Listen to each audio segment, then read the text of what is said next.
Gujarat media club, Gujarat tourism અને Gujarat university આયોજિત ભાવ, રાગ અને તાલના આ ત્રિવેણી સંગમ સમા કલા, સાહિત્ય અને સંસ્કૃતિના મહાકુંભ જેવા આ સાંસ્કૃતિક મહોત્સવમાં ભારત કુલમાં આપ સૌનું હું હરીશ ત્રિવેદી હાર્દિક સ્વાગત કરું છું. આજના આ સત્રના મહાનુભાવો અત્રે ઉપસ્થિત છે. લેખનની આધુનિક પ્રસ્તુતિઓ અને પડકારો આજનો વિષય છે. આપણી સાથે ચાર મહાનુભાવો શ્રી હર્ષ શોધન, મિતાઈભાઈ શુક્લ, અંકિતભાઈ ગૌર અને નેહલ બક્ષી આ ચારેય મંચ પર મંચસ્થ છે. એ બધાને માટે આપણે એકવાર જોરદાર તાલીઓથી એમનું સ્વાગત કરીએ.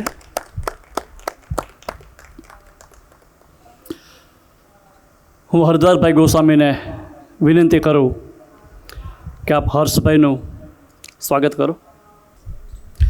જોરદાર તાલીઓ. ડૉક્ટર કૃતિ મેઘનાથી હું વિનંતી કરું કે આપ મિતાઈજીનું સ્વાગત કરો.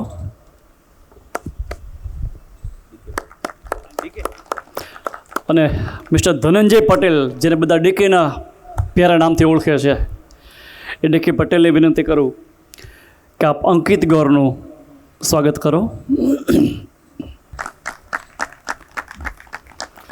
અને છેલ્લે એક હું પણ નાનું પ્રિવિલેજ લઈ લઉં કે નેહલબેનનું સ્વાગત હું પોતે જ કરું.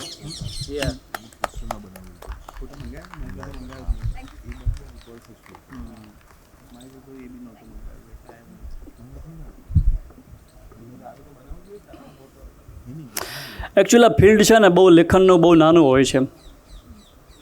અંદર અંદર બધા મિત્રો ખૂબ જ પરિચિત હોય છે, મિત્રો જ હોય છે.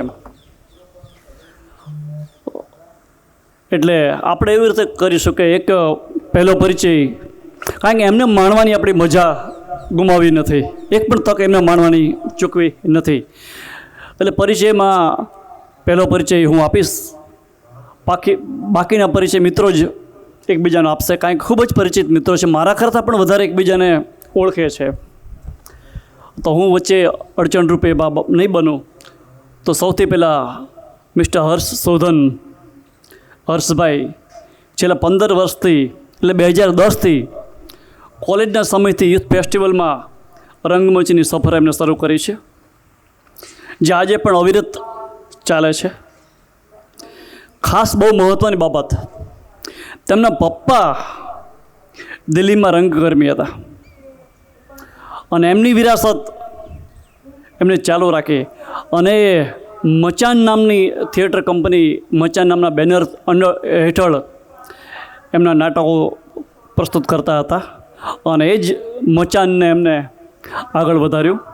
એટલે આ પણ બહુ મોટી વાત છે.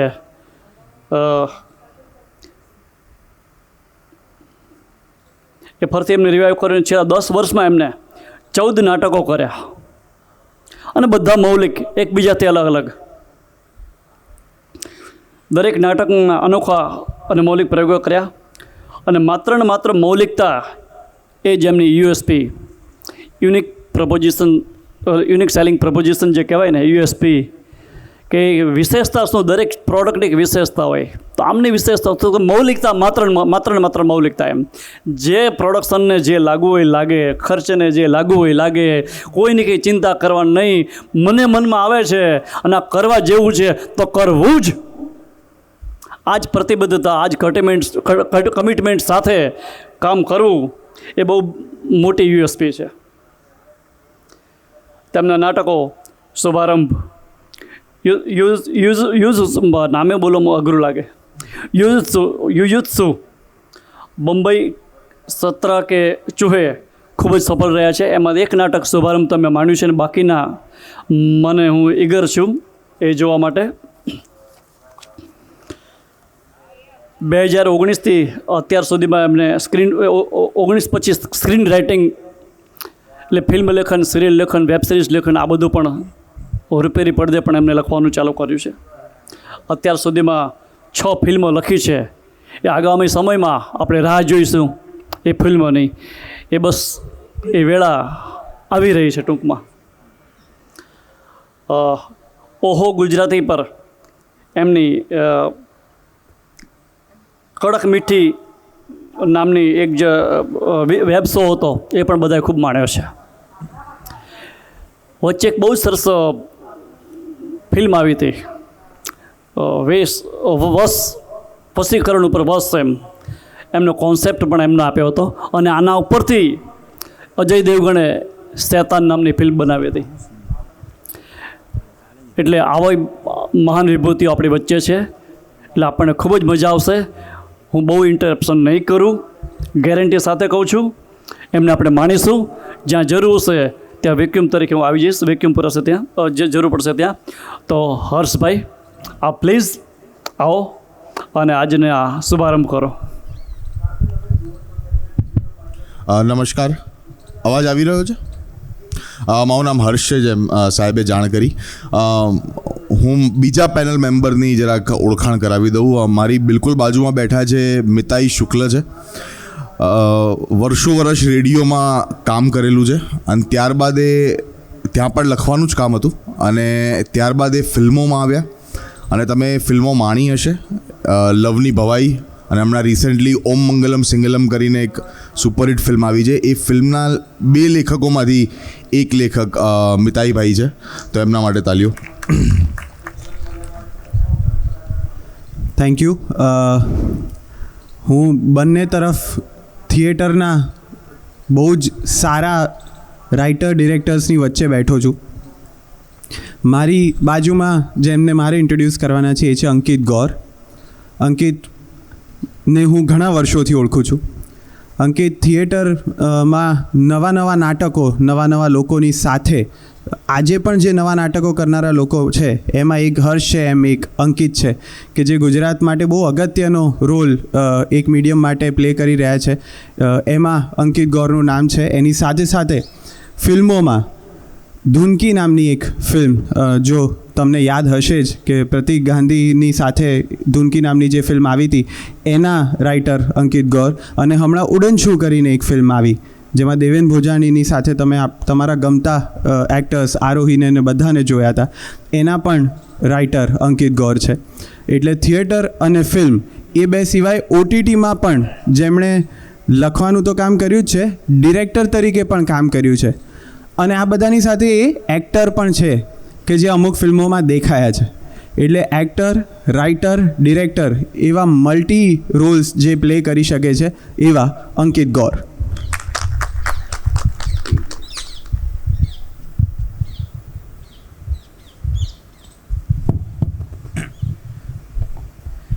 હું જે મારા પછી છે એમને ઇન્ટ્રોડ્યુસ કરીશ અને I am very happy that I got a chance to introduce હર.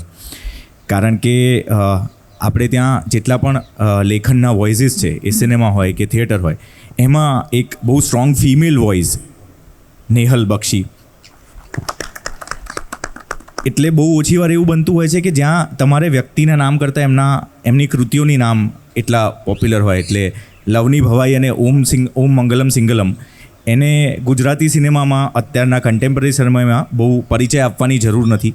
બંને બહુ આઇકોનિક, સફળ અને સારી ફિલ્મો. આ અત્યારના આપણે જે સમયમાં જીવીએ છીએ ત્યાં ઓક્સિમોરન થઈ જતું હોય છે, સફળ અને સારું એક વાક્યમાં બોલવું. પણ બંને જણાએ એટલે મિતાઈ અને નેહલે મળીને આ 2 ફિલ્મો લખી છે. અને એ સિવાય નેહલનો 10 વર્ષ જેટલો બહોળો અનુભવ રેડિયોમાં, રેડિયો જોકી તરીકે, અને હવે લેખનના ક્ષેત્રમાં આટલું કામ કરી રહી છે. અને ઇન્ટ્રોડક્શન પૂરું કરતાં I would make a request to her also that write theatre sometime. Thank you, Ankit. I shall try that. But I'm sure કે કોઈ પણ જાતનું લેખન જે છે એ સાથે એની ચેલેન્જીસ લઈને જ આવતો હોય છે અને આટલા વર્ષોથી જે અમે કરી રહ્યા છીએ એની વાત કરશું જ. હર્ષનું ઇન્ટ્રોડક્શન ઓલરેડી થઈ ચૂક્યું છે.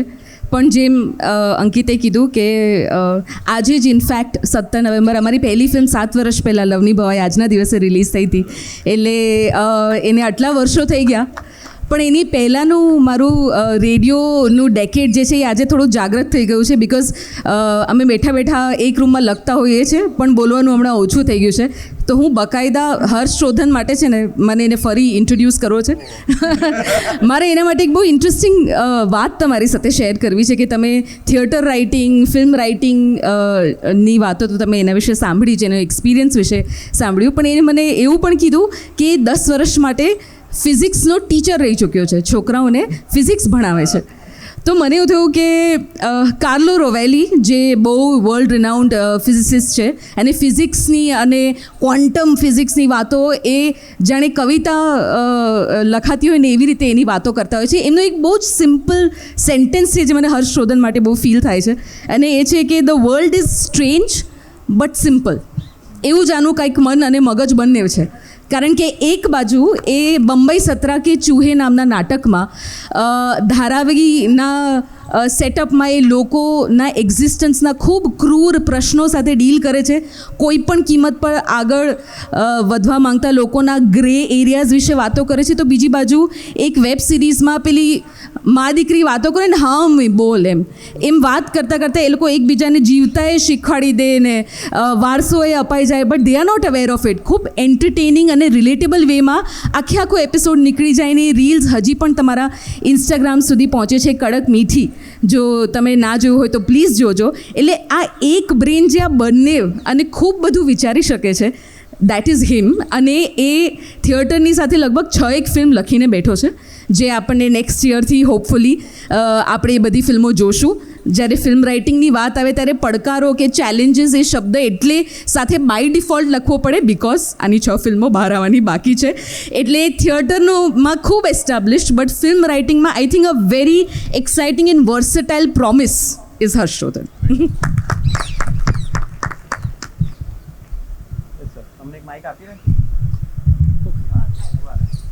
હા, એટલે એ જ મારે કહેવાનું હતું કે ચાણક્યનું એક સૂત્ર હતું કે શિક્ષક કભી સાધારણ નહીં હોતા.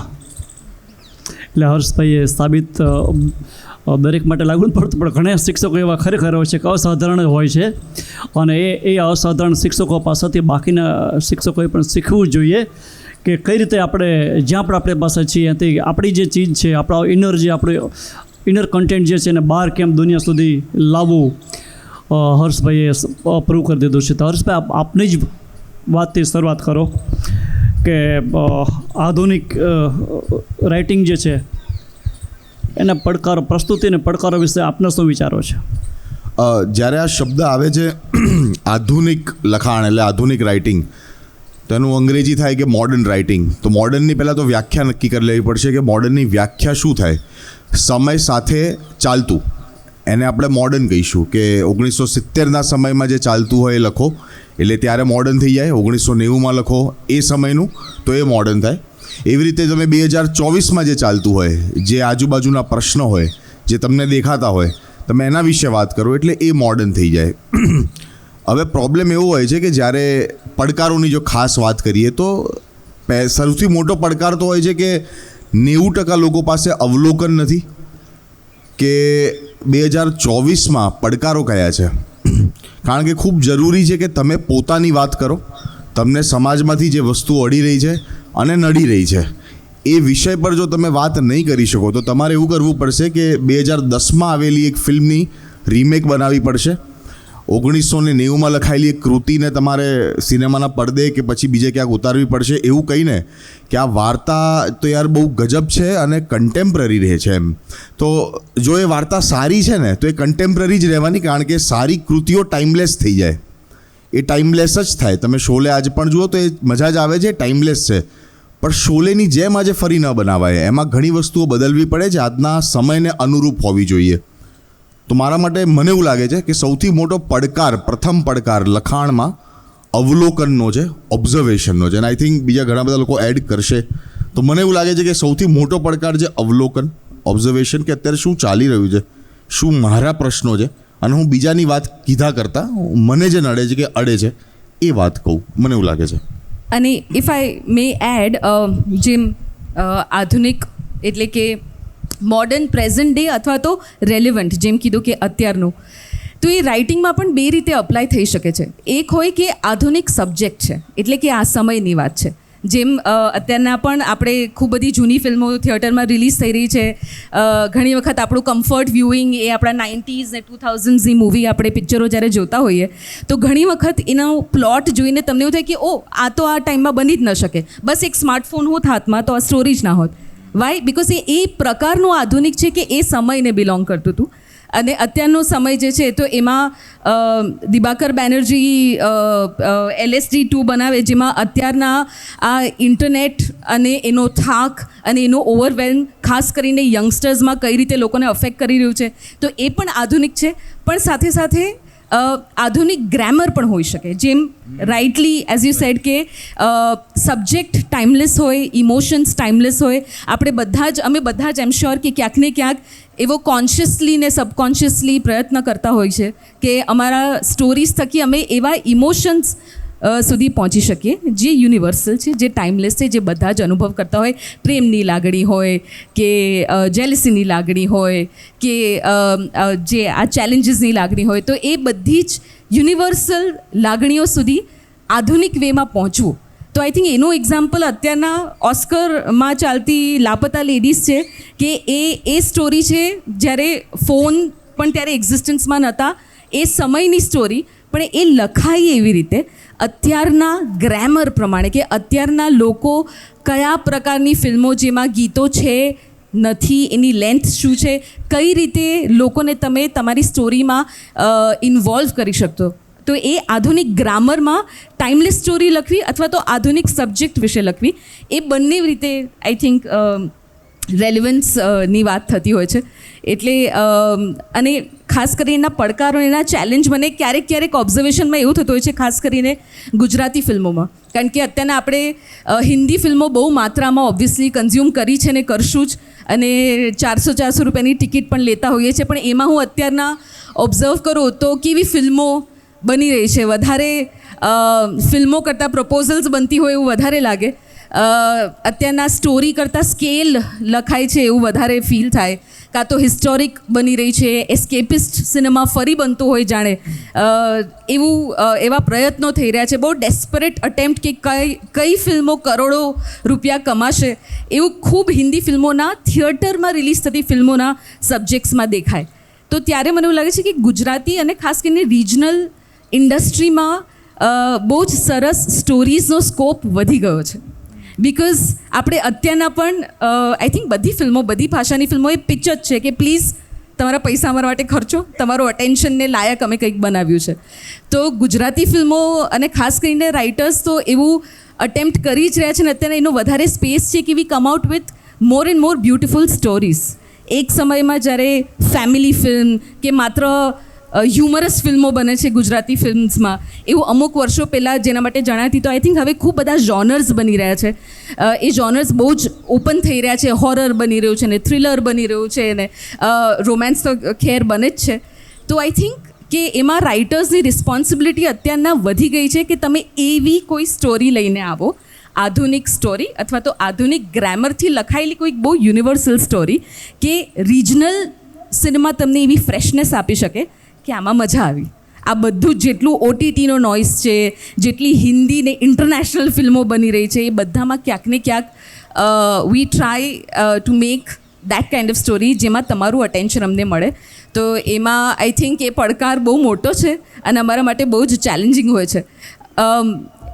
ખાસ કરીને આપણે જ્યારે કોઈ એ પ્રકારની ફિલ્મોની વાત કરીએ, એવા જોનર્સની વાત કરીએ કે કોમેડી હોય કે એક્શન હોય કે થ્રિલર હોય, એ એકદમ થ્રિલર કે એક્શન બની જાય ને તો ઓડિયન્સ ક્યારેક એવું કહેતો હોય છે કે પણ આ ગુજરાતી ફિલ્મ નથી, એમ આવી તો અમે હિન્દીમાં જોઈ છે, આવી તો અમે ઇંગ્લિશમાં જોઈ છે, આવું તો અમે OTTમાં જોયું છે.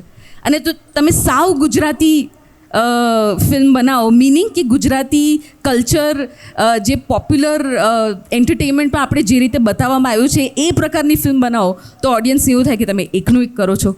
એટલે ક્યાંક ને ક્યાંક યુનિવર્સલ થીમમાં what would a Gujarati do in this situation એવું કંઈક ક્રેક કરવાનું આઈ થિંક ટ્રાય કરતા હોઈએ. That is the sweet spot that probably we all try, કે તમને સ્ટોરી એવી લાગે કે જે અત્યારની છે, જે મારા સમયની વાત કરે છે, અને છતાંય એમાં એક ગુજરાતીપણું હોય એવું ક્યાંક ને ક્યાંક બેલેન્સ અમે કરતા હોઈએ છીએ. નેહલે જે કીધું એની એક વાત એ એકચ્યુઅલી મારે કરવી હતી, એટલે હું એ વાતને પ્રપોઝલવાળી વાતને આગળ લઈ જઈશ કે અત્યારના જે બોલિવૂડમાં તો થઈ રહ્યું છે એ વસ્તુ આપણે ત્યાં ગુજરાતીમાં પણ એ ચાલી રહી હતી કે વાર્તા કરતાં પ્રોજેક્ટ માઉન્ટ વધારે થઈ રહ્યા છે. કે આમાં મલ્હારને લઈશું, આરોહીને લઈશું, સંદીપ સર ડિરેક્ટ કરશે, પણ વાર્તા શું છે? આ 3 જણા ભેગા કયા મૂળથી થઈ રહ્યા છે? જ્યારે એક સારી વાર્તા સાથે એ લોકો ભેગા થાય છે જે અપીલિંગ છે. અને હર્ષની વાતમાં એડ કરીશ કે there is an emotional concern. એટલે સેજ ઓફ ટોપિક વાત કરું તો મારું એવું માનવું છે કે કોઈ પણ વાર્તાને અપીલિંગ બનાવવા માટે એમાં આઈધર ઇમોશનલ કન્સર્ન હોય, આઈધર સોશિયો પોલિટિકલ કન્સર્ન હોય. અને જો તમે બે એક વાર્તામાં સાથે લઈને આવી શકો તો એ વાર્તા સમયનો જે બેરિયર છે એ કૂદી જાય છે. બરોબર છે. જ્યારે હવે પ્રોજેક્ટની વાત પર પાછા આવું કે જો એક સારી વાર્તા લખાઈ હોય, એમાં સારા મેકર્સ, સારા એક્ટર્સ જોડાશે તો અગેન એ ઓપોર્ચ્યુનિટી પાછી ઊભી થાય છે. પણ કારણ કે એ એકવાર થઈ ગયું છે, એકવાર મિતાઈ અને નેહલે લવની ભવાઈ લખી, સંદીપ સરે ડિરેક્ટ કરી, આરોહી અને મલ્હાર એમાં સરસ પરફોર્મ કરીને નીકળી ગયા, અને એ ફિલ્મ આટલા જોરથી, આટલા સરસ મ્યુઝિક સાથે લોકો સુધી પહોંચી, એટલે પછી ફરી એક ફાલ શરૂ થઈ જાય છે કે આપણે લવની ભવાઈ જેવો પ્રોજેક્ટ બનાવીએ. અને એ આઈ થિંક રાઇટિંગ લેવલે જ બહુ મોટો ચેલેન્જ બની જાય છે કે that's a very wrong approach to story telling. કારણ કે હર્ષે જે કીધું ને એ આપણે બહુ ડિફિકલ્ટ સમયમાં છીએ કે અત્યારના એઝ અ ગુજરાતી રાઇટર મારી કોમ્પિટિશન મિતાઈ નેહલની બીજી ફિલ્મ કે હર્ષના બીજા નાટક જોડે નથી. તમે જે 300 રૂપિયા ખર્ચીને જ્યારે મારું નાટક સિલેક્ટ કરો છો કે હર્ષનું નાટક સિલેક્ટ કરો છો કે કોઈ એક ફિલ્મ સિલેક્ટ કરો છો, ત્યારે એ ફિલ્મની ગુજરાતી ફિલ્મની કોમ્પિટિશન જ સીધી ટોમ ક્રૂઝ સાથે છે કે માર્વલ સાથે છે. In 300 rupees you are able to C Malhar, Ajay Devgan, Tom cruise. તમારી પાસે પ્લેટર આ છે સિનેમા હોલમાં જવાનું, ઓકે, અને OTTનું પ્લેટર તો છે જ છે કે જે વસ્તુ 6 મહિના પછી ઘરે આવી જવાની છે. એટલે મેજર ચેલેન્જ જે છે એ એટલો ઓવરડોઝ ઓફ ઇન્ફોર્મેશન પણ છે. મને લાગે છે કે કન્ટેન્ટનો ડિજિટલાઇઝેશનના લીધે જે ઓવરડોઝ થઈ રહ્યો છે એના લીધે આપણે બહુ જ જલ્દી પ્રોજેક્ટ્સ તરફ વળી ગયા છે. કે અને રાઇટર તરફે જેમ કે નેહલે કીધું કે હર્ષની આવતા વર્ષથી આવવાની શરૂ થશે. હર્ષ એટલી ફિલ્મ્સ લખીને બેઠો છે ઓલરેડી જે બહાર નથી આવી રહી. સો as a writer also and મારી બી 3 અટકેલી પડી છે જે ક્યાં લખાયેલી છે શું છે. બટ હા, તો રાઇટર તરીકે it is very difficult that તમારે પણ કન્વર્ઝન જોઈએ છે કે યાર એક ફિલ્મ બહાર આવી જશે ને તો બીજામાં કદાચ મને જે કહેવું છે ને એ ચાન્સ વધારે મળશે. તો એમાં રાઇટર્સ પણ પોતાના રાઇટિંગને, પોતાના વોઇસને મેલ્યુ કરતા જાય છે. એ પણ એક બીજો અત્યારના સમયનો બહુ મોટો પડકાર છે એવું મને લાગે છે. હું બહુ નેગેટિવ થઈ જવું એ પહેલાં કોઈ ના, એટલે આ ત્યાં ટોમ ક્રૂઝ સાથે સીધું કમ્પેર કર્યું એટલે મને થયું કે હવે 300 રૂપિયા માટે મલ્હાર પ્લેન પરથી લટકે અને કૂદકા મારે ને એવું આપણે મલ્હારને બહુ અઘરું પડે કે આટલા માટે મારે આટલું બધું કરવાનું. પણ એની વાત સાચી છે, કારણ કે જોનારને એનાથી ફેર નથી પડતો. જોનારને એવું છે કે મને તો આ એક્સપિરિયન્સ જોઈએ છે, બોલો તમે આપશો કે બીજા આપે છે ત્યાં જવું? તો હવે બીજા આપે છે એ અમે પણ જોવા જઈએ છીએ. એટલે અમારી પાસે ફરિયાદનો એવો મોકો એટલે નથી, કારણ કે અમે પણ જે જોવાનું પસંદ કરીએ છીએ એમાં ઘણી વખત અમારા સિવાયની ફિલ્મો જો લાગે તો અમારા માટે એ લર્નિંગ છે કે આપણા જ હાથમાં હોય તો આપણે એટલા ઓબ્જેક્ટિવ રહી શકીએ ને કે આપણે સમજી શકીએ છીએ કે યાર આમાં ને આમાં તો કોઈ પણ પેલું પસંદ કરે. પહેલો પડકાર છે એ અમારે ગુજરાતી એટલે કઈ ભાષા એ સમજવી એ છે. અમે બોલીએ છીએ એ ગુજરાતી છે, કારણ કે અમુક લોકો એવું કહે છે કે તમે લોકો જે લખો છો ને એ ગુજરાતીમાં ના આવે, કારણ કે અમે અત્યારનું ગુજરાતી લખીએ છીએ. એમાં થોડુંક વચ્ચે, કારણ કે અમે વાત કરીએ ત્યારે જો ઇંગ્લિશ આવતું હોય તો અમારા કેરેક્ટર પણ ઘણી વખત વાત કરતા હોય છે તો ઇંગ્લિશ આવે છે કે આ બહુ ઇન્ટરેસ્ટિંગ છે. તો રસપ્રદ અને ઇન્ટરેસ્ટિંગમાં હવે અમે ઇન્ટરેસ્ટિંગ બોલીએ છીએ. તો શબ્દ ઇંગ્લિશ છે પણ અમે ગુજરાતીમાં બોલીએ છીએ. તો ઘણા લોકોને એવું થાય છે કે તમારી તો ગુજરાતી જ ના કહેવાય ફિલ્મો, કારણ કે એમાં તો આવું બધું ભેળસેળ છે. પછી એમાં એવું કહે છે કે ના તમારી અમદાવાદી કહેવાય, કારણ કે એમાં તો તમારો અહીંયાનો જ શબ્દો ને અહીંયાના જ લેકાન બધું તમારું છે. આપણું તો ગુજરાત કેટલું ડાયવર્સ છે ને અહીંયા તો દર આટલા કિલોમીટરે તો ભાષા બદલાય છે, લહેકો બદલાય છે, તમે એમાંથી બહાર નથી નીકળતા. કોઈક ફિલ્મ આવે જે ચરોતરી ભાષાનો સરસ ઓથેન્ટિક પ્રયોગ એની અંદર હોય તો જે જોવા જાય છે એમાંના કેટલા બધા એવું કહે છે કે આમાં પણ સમજ ના પડી અમને. એટલે ઓથેન્ટિક હતું એ સમજાયું નહોતું, પેલું જે સમજાતું હતું એ ઓથેન્ટિક નહોતું. એટલે અમે કયા ગુજરાતી પ્લેટરને થાળીમાં પીરસીએ કે જેનાથી એવું લાગે કે આ બધાને ભાવશે. થોડુંક ફ્યુઝન તો આવશે જ. આપણે બહાર જમવા જઈશું ને, થાળી જમવા જઈએ છીએ ને, ત્યાં એક પનીરનું શાક હોય છે જ.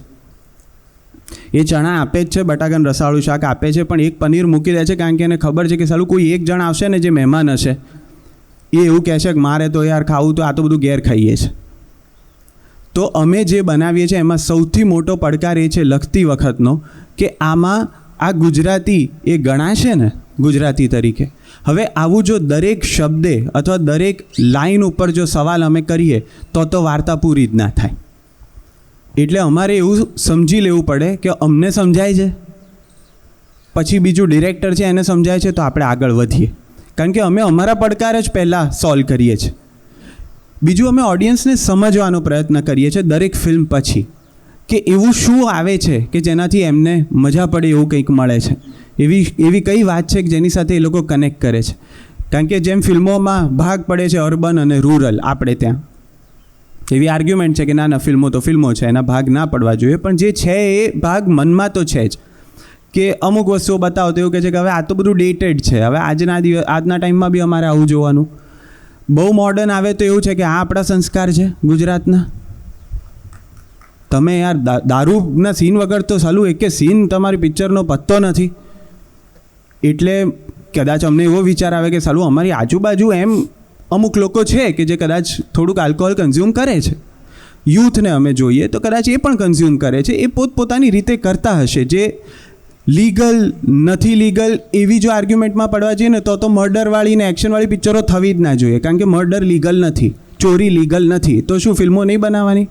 તમે આવું કેવી રીતે બતાવ્યું? આ તો લીગલ નથી ગુજરાતમાં. આ વાર્તાનો ભાગ છે, વાર્તામાં ખોટું થાય જ છે. એ એન્ડોર્સ નથી થતું એટલે જ નીચે લખેલું છે કે આ ખરાબ છે, તમારે નહીં કરવું. જેનું આજ સુધી કોઈએ પાલન કર્યું એવું મને લાગતું નથી.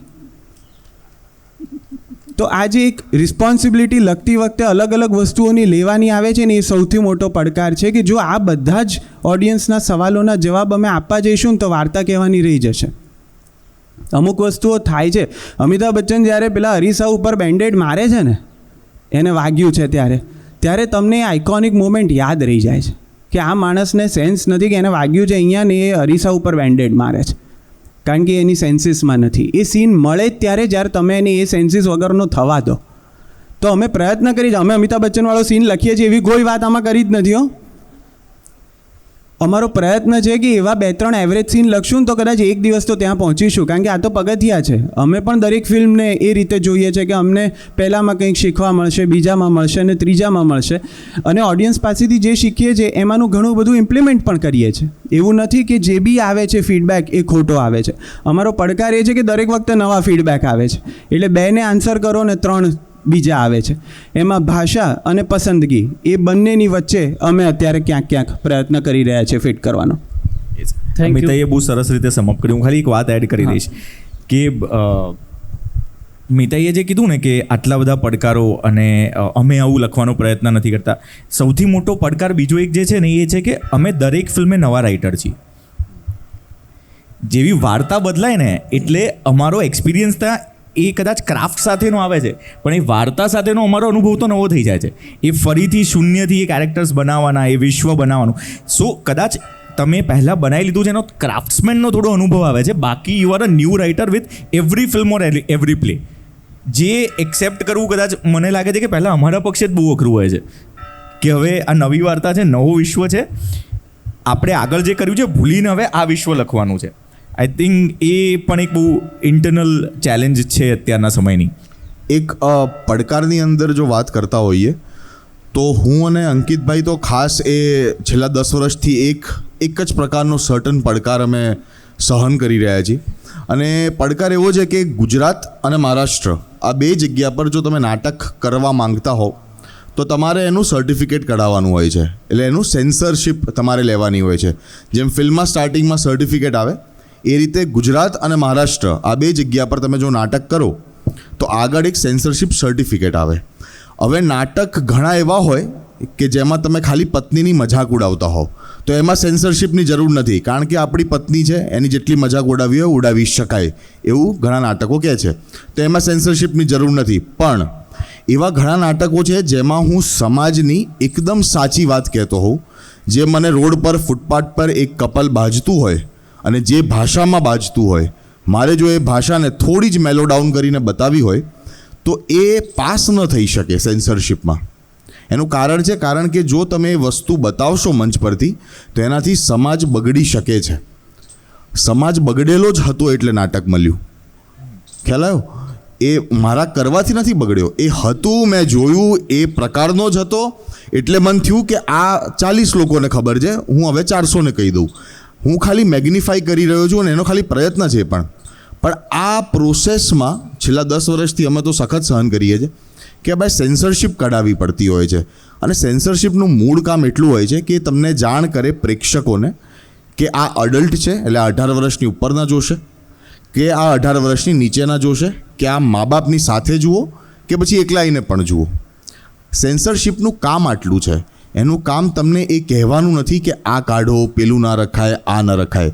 મને એવું લાગે છે કે જ્યારે આ પણ વસ્તુ હટી જશે, કે જ્યારે તમને મોરલ પોલિસિંગ કરવામાં નહીં આવે, કે ભાઈ તમારા સંસ્કારો ઉપર તમને કોમેન્ટ્રી નહીં આપવામાં આવે, કેમ કે ઓલરેડી અમારી પાસે મમ્મી પપ્પા છે, બરાબર, અને પછી હા પડોશી છે, ઘણા બધા છે, પછી સમાજમાંથી 3 નવા મમ્મી પપ્પા આવે, તો એ કેવું છે, આટલા બધા મમ્મી પપ્પાનું કરીશું શું અમે? એમ એક બા દાદા, એક મમ્મી પપ્પા ઇનફ છે. તો એ ત્યાંથી સંસ્કારોનું સિંચન ભરપૂર માત્રામાં થઈ રહ્યું છે. પછી જ્યારે બહારથી સંસ્કારોનું સિંચન થાય છે તો સંસ્કાર ઉતરતા જ નથી સાહેબ. તો મને લાગે છે એ પણ જ્યારે સિંચન બંધ થશે ત્યારે જે પાકશે એ પણ બહુ દમદાર હશે. અને એટલે અત્યારના સમયમાં હર્ષે વાત કાઢી છે તો બોલી શકાય કે આઈ વિશ હું લઈને આવ્યો હોત. મેં એક કોપી સાચવી રાખી છે પ્રમાણપત્રની. એના જે રૂલ્સ છે ને, it's a stand up piece on its on.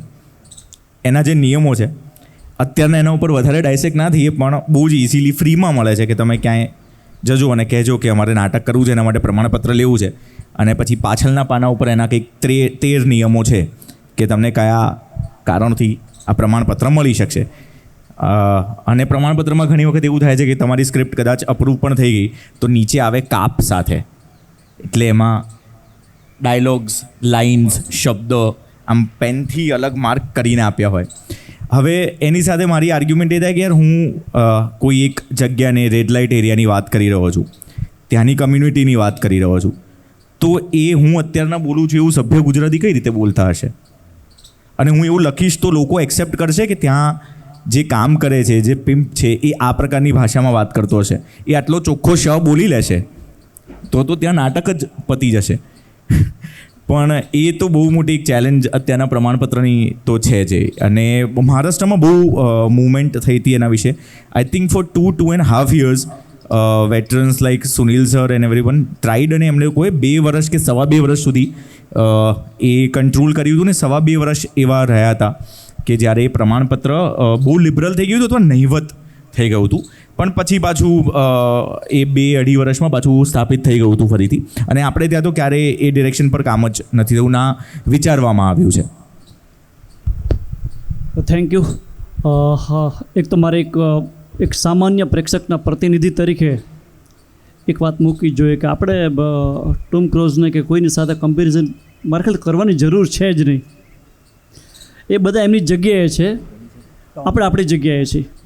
અને આપણે ધારો કે હમણાં ઓટીટી ઉપર બહુ જ મજાની પંચાયત સિરિયલ છે ને, બહુ જ જોવાની, અને એમાં કશું જ એવું ખરાબ નહોતું, અને છતાં બધાએ બહુ જ માણી, અને ગ્રામ્ય જીવનને માણવાની, એના ગીતોને માણવાની, એની અને રિયલ વાસ્તવિકતા જ છે આજની, એ બિહારની કે જે પણ છે એ વાસ્તવિકતા છે, એ માણવાની મજા જ આવે છે. એટલે તમે રિયલ આપણે જેટલું આપીએ ને તો એ લોકો સુધી પહોંચે છે. એમાં કોઈ બીજા કોઈ સાથે કમ્પેરિઝન કરવાની જરૂર નથી. ઉપરથી આપણા ઉપરથી એ લોકો એડોપ્ટ કરી શકે, આપણામાં જો તાકાત હોય તો. એટલે તાકાત છે જ તે. ના, તમારી વાત બિલકુલ સાચી. કોન્ટેન્ટ માં જ્યારે તમે કંઈક ઓનેસ્ટી સાથે વાત કરી હોય છે તો લોકો એને સ્વીકારે છે.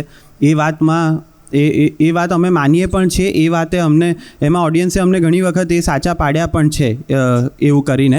પણ એની સાથે સાથે એની એક બીજી સાઈડ છે, કારણ કે મીડિયમ ઉપર ઓડિયન્સનું ડિસિશન બદલાય છે.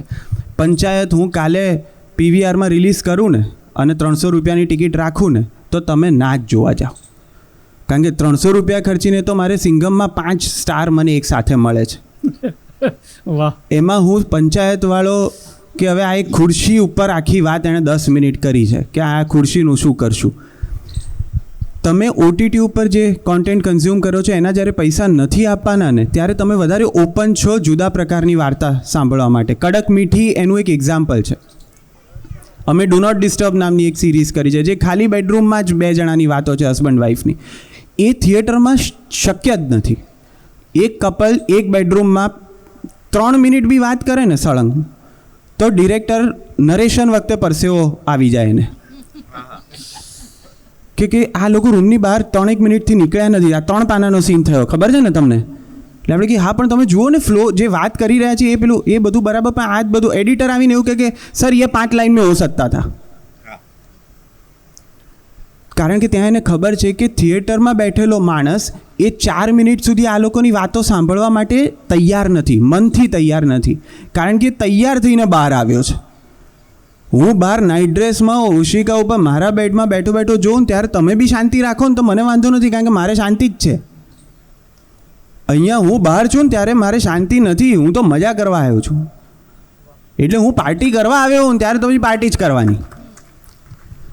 તો થિયેટર માટેનું સ્ટોરી ટેલિંગ, નાટક માટેનું સ્ટોરી ટેલિંગ, ઓટીટી માટેનું સ્ટોરી ટેલિંગ એ અને રેડિયોમાં, કારણ કે અમે રેડિયોમાં કામ કર્યું છે એટલે એ દરેકની ચેલેન્જ બહુ જુદી છે. એના પડકારો એ કારણ કે એનું ઓડિયન્સ એને જુદી રીતે કન્ઝ્યુમ કરે છે.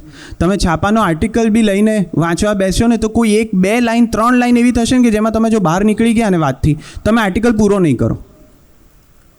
એની ચેલેન્જ એ છે કે એણે તમને દર વખતે કંઈક એવું રાખવાનું છે કે એણે બાંધી રાખવાના છે. તમે હવે સ્કેન કરો છો છાપામાં પણ, કારણ કે સ્ક્રોલિંગની ટેવ પડી ગઈ છે. એટલે એક આખો ફકરો ઉડી જશે ને તો તમને વાંધો નહીં આવે. પેલું બેસીને લાઈને વાંચવું એ હવે ટેવ નથી. તો એવું સ્કેન ટીવીમાં ના થઈ શકે, થિયેટરમાં ના થઈ શકે. એટલે તમે શું કહો કે મજા નહીં એટલે મેં મોબાઈલ કાઢ્યો. ઓટીટીમાં તમે ફોરવર્ડ કરી દેશો કે આ યાર ચાલ ને આગળ શું થાય છે જોઈ લે ને, આ ક્યાં પતે છે એપિસોડ જોઈ લે ને, કારણ કે એમને ખબર છે કે ત્યાં તો કંઈક બનશે જ ઘટના.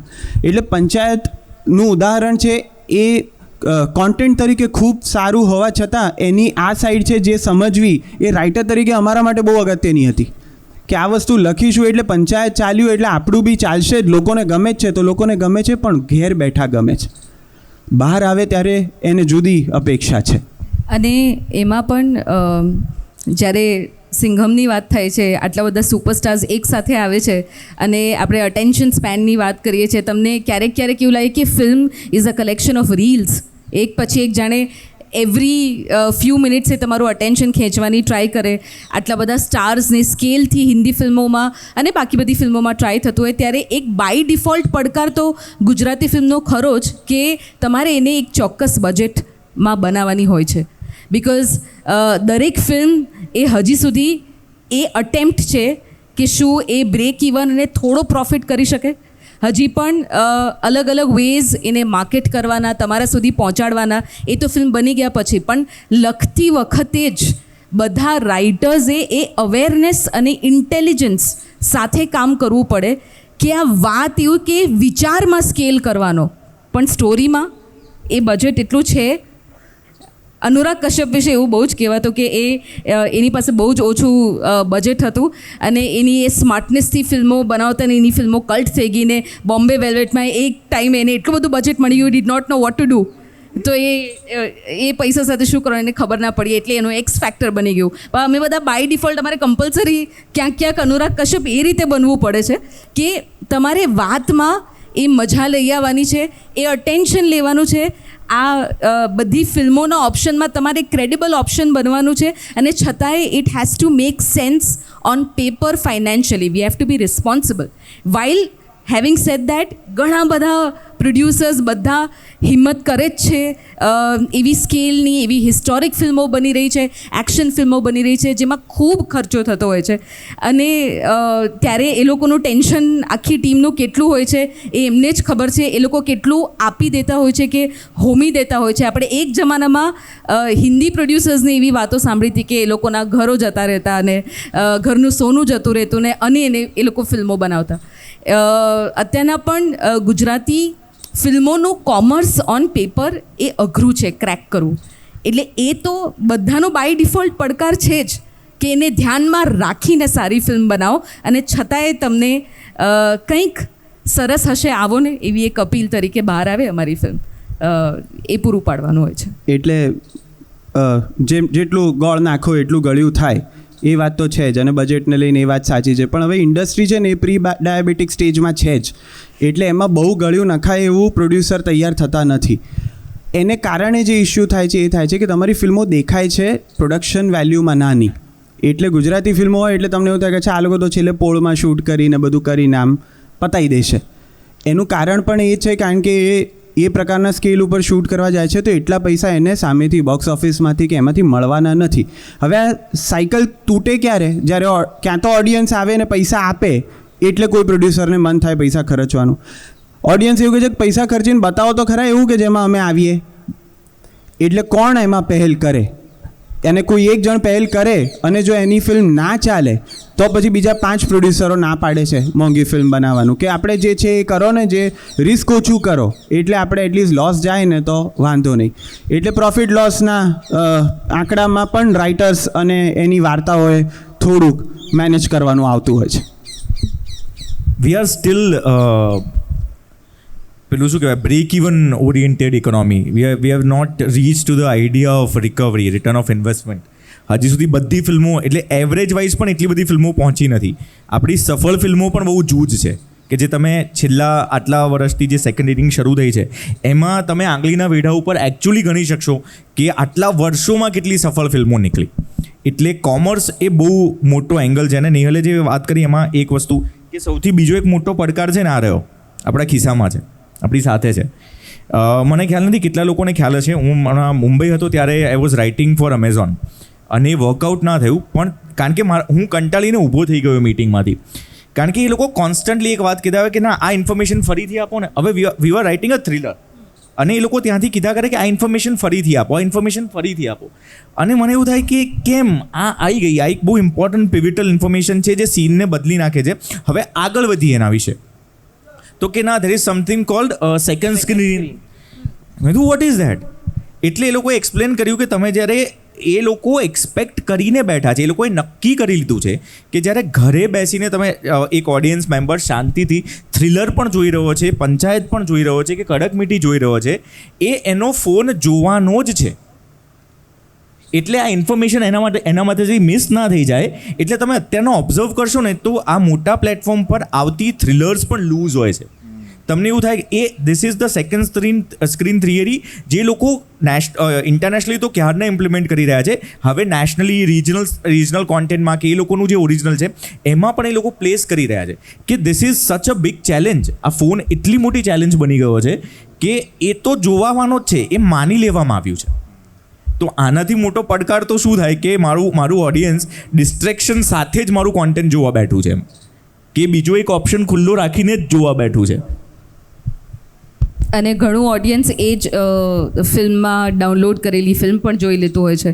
હમણાં રિસન્ટલી જ ન્યૂઝપેપરમાં આંકડા સાથે અમુક કરોડોનો લોસ રિજનલ અને નેશનલ ફિલ્મ ઇન્ડસ્ટ્રીને, એટલે કારણ કે બધા ખૂબ ઇજ્જતથી અમે જે આ પડકારોનો એક શબ્દ કીધો, અમે જે બધા ધડધડ બોલવા માંડ્યા અને હજી કદાચ 3 કલાક બોલી શકશું, કારણ કે બધા એવું પૂછતા જ હોય છે કે આની લિંક ક્યારે મળશે. એટલે એ એટલું બધું, એટલે અંદર મનમાં બી કોઈ એવું કોન્શિયસનેસ નથી કે આના જે પણ 100, 150, 200 રૂપિયા આપીને એ જોવાની એટલી હોય છે સો દેટ આ ઇન્ડસ્ટ્રી ટકી રહે, વધારે સારી ફિલ્મો બને, વધારે સરસ સ્ટોરીઝ બહાર આવે. પણ એ જ એટલે પણ પડકાર છે કારણ કે એમાં પાયરસીના કારણે ખૂબ નુકસાન જાય છે. અને પાયરસી ઇલીગલ જ છે. એટલે તમે કોમેન્ટમાં જ્યારે ક્યાંક કોઈ કે પોતાની ફિલ્મ વિશેની ટ્રેલર નાખી કે એવું કંઈ કર્યું, નીચે એટલા બધા લોકોએ આની લિંક મોકલો, લિંક તો શેર કરો, એ લગભગ એટલું જ ઇલીગલ છે કે બોટલ પડી છે મોકલો ને એટલે જેમ બોટલવાળો સીન આવે છે ને તકલીફ પડે છે ને, એટલું જ એમાં પણ પડવો જોઈએ કે આપણે લિંક માંગીએ છીએ.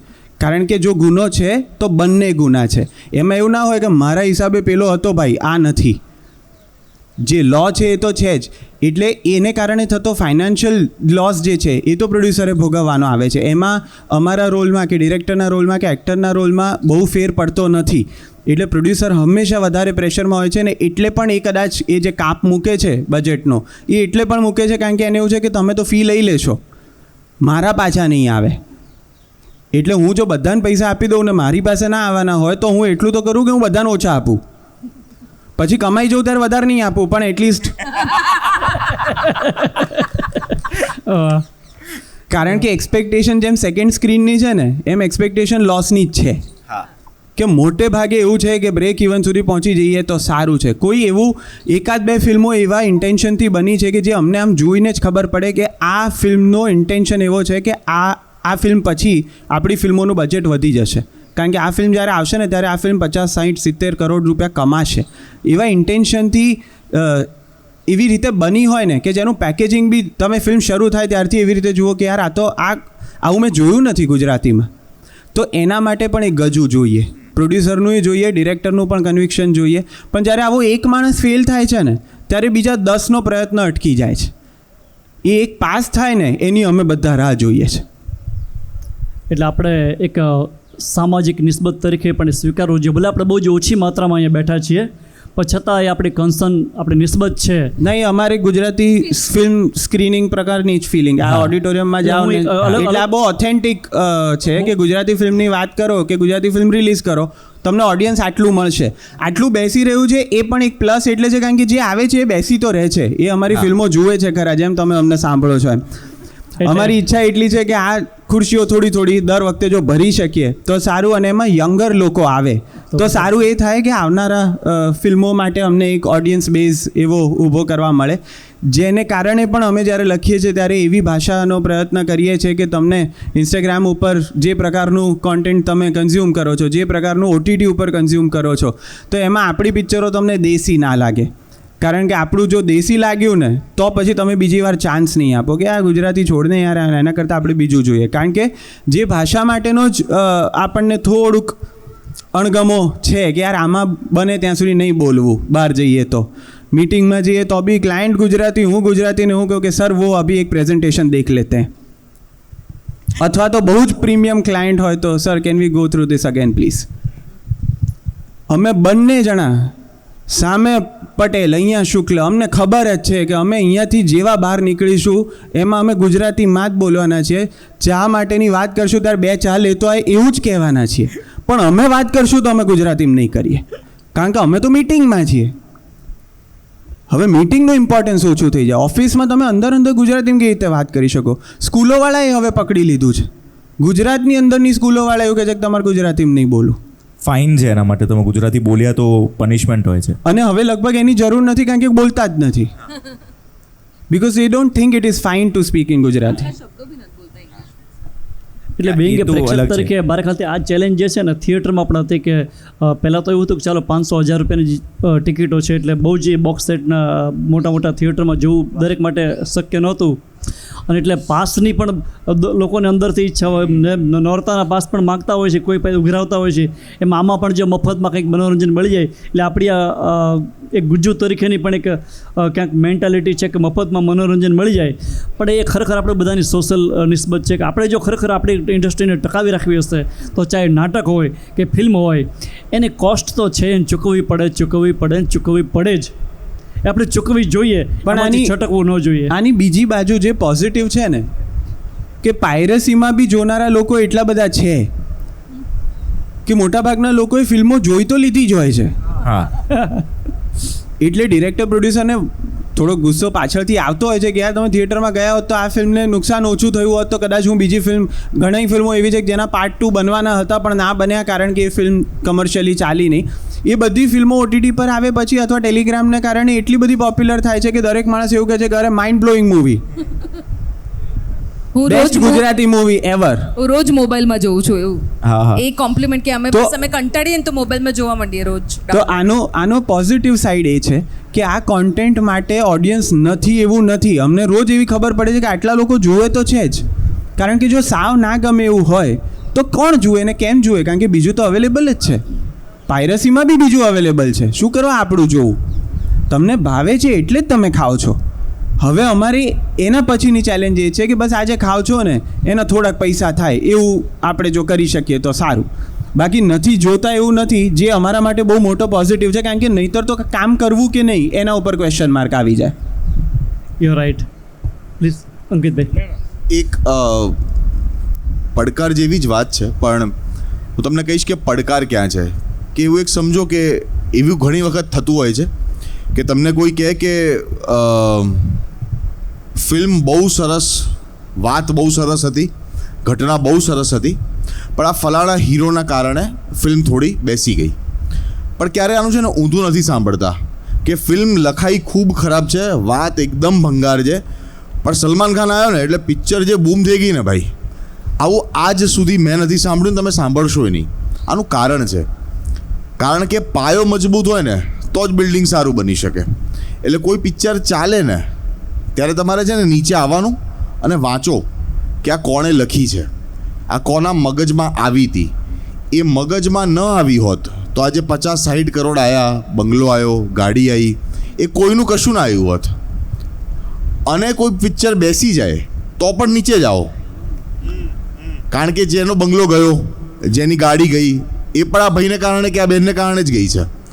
તો હવે તમે જ્યારે પિક્ચર જોવા જાઓ, ખાસ કરીને ગુજરાતી પિક્ચર, તો અહીંયા નેહલ બક્ષી, અંકિત ગૌર, મિતાઈ શુક્લ અને કદાચ આવતા વર્ષે હું, તો 4 લોકો તો અહીંયા બેઠા જ છે. તો વાંચજો નામ નીચે અને કોઈને કહો કે આ મલ્હારની પિક્ચર હતી, આ યશની પિક્ચર હતી, આ આરોહીની પિક્ચર હતી, આ મિતાઈની પિક્ચર હતી, આ નેહલની પિક્ચર હતી, કારણ કે એમના મગજમાં આવ્યું.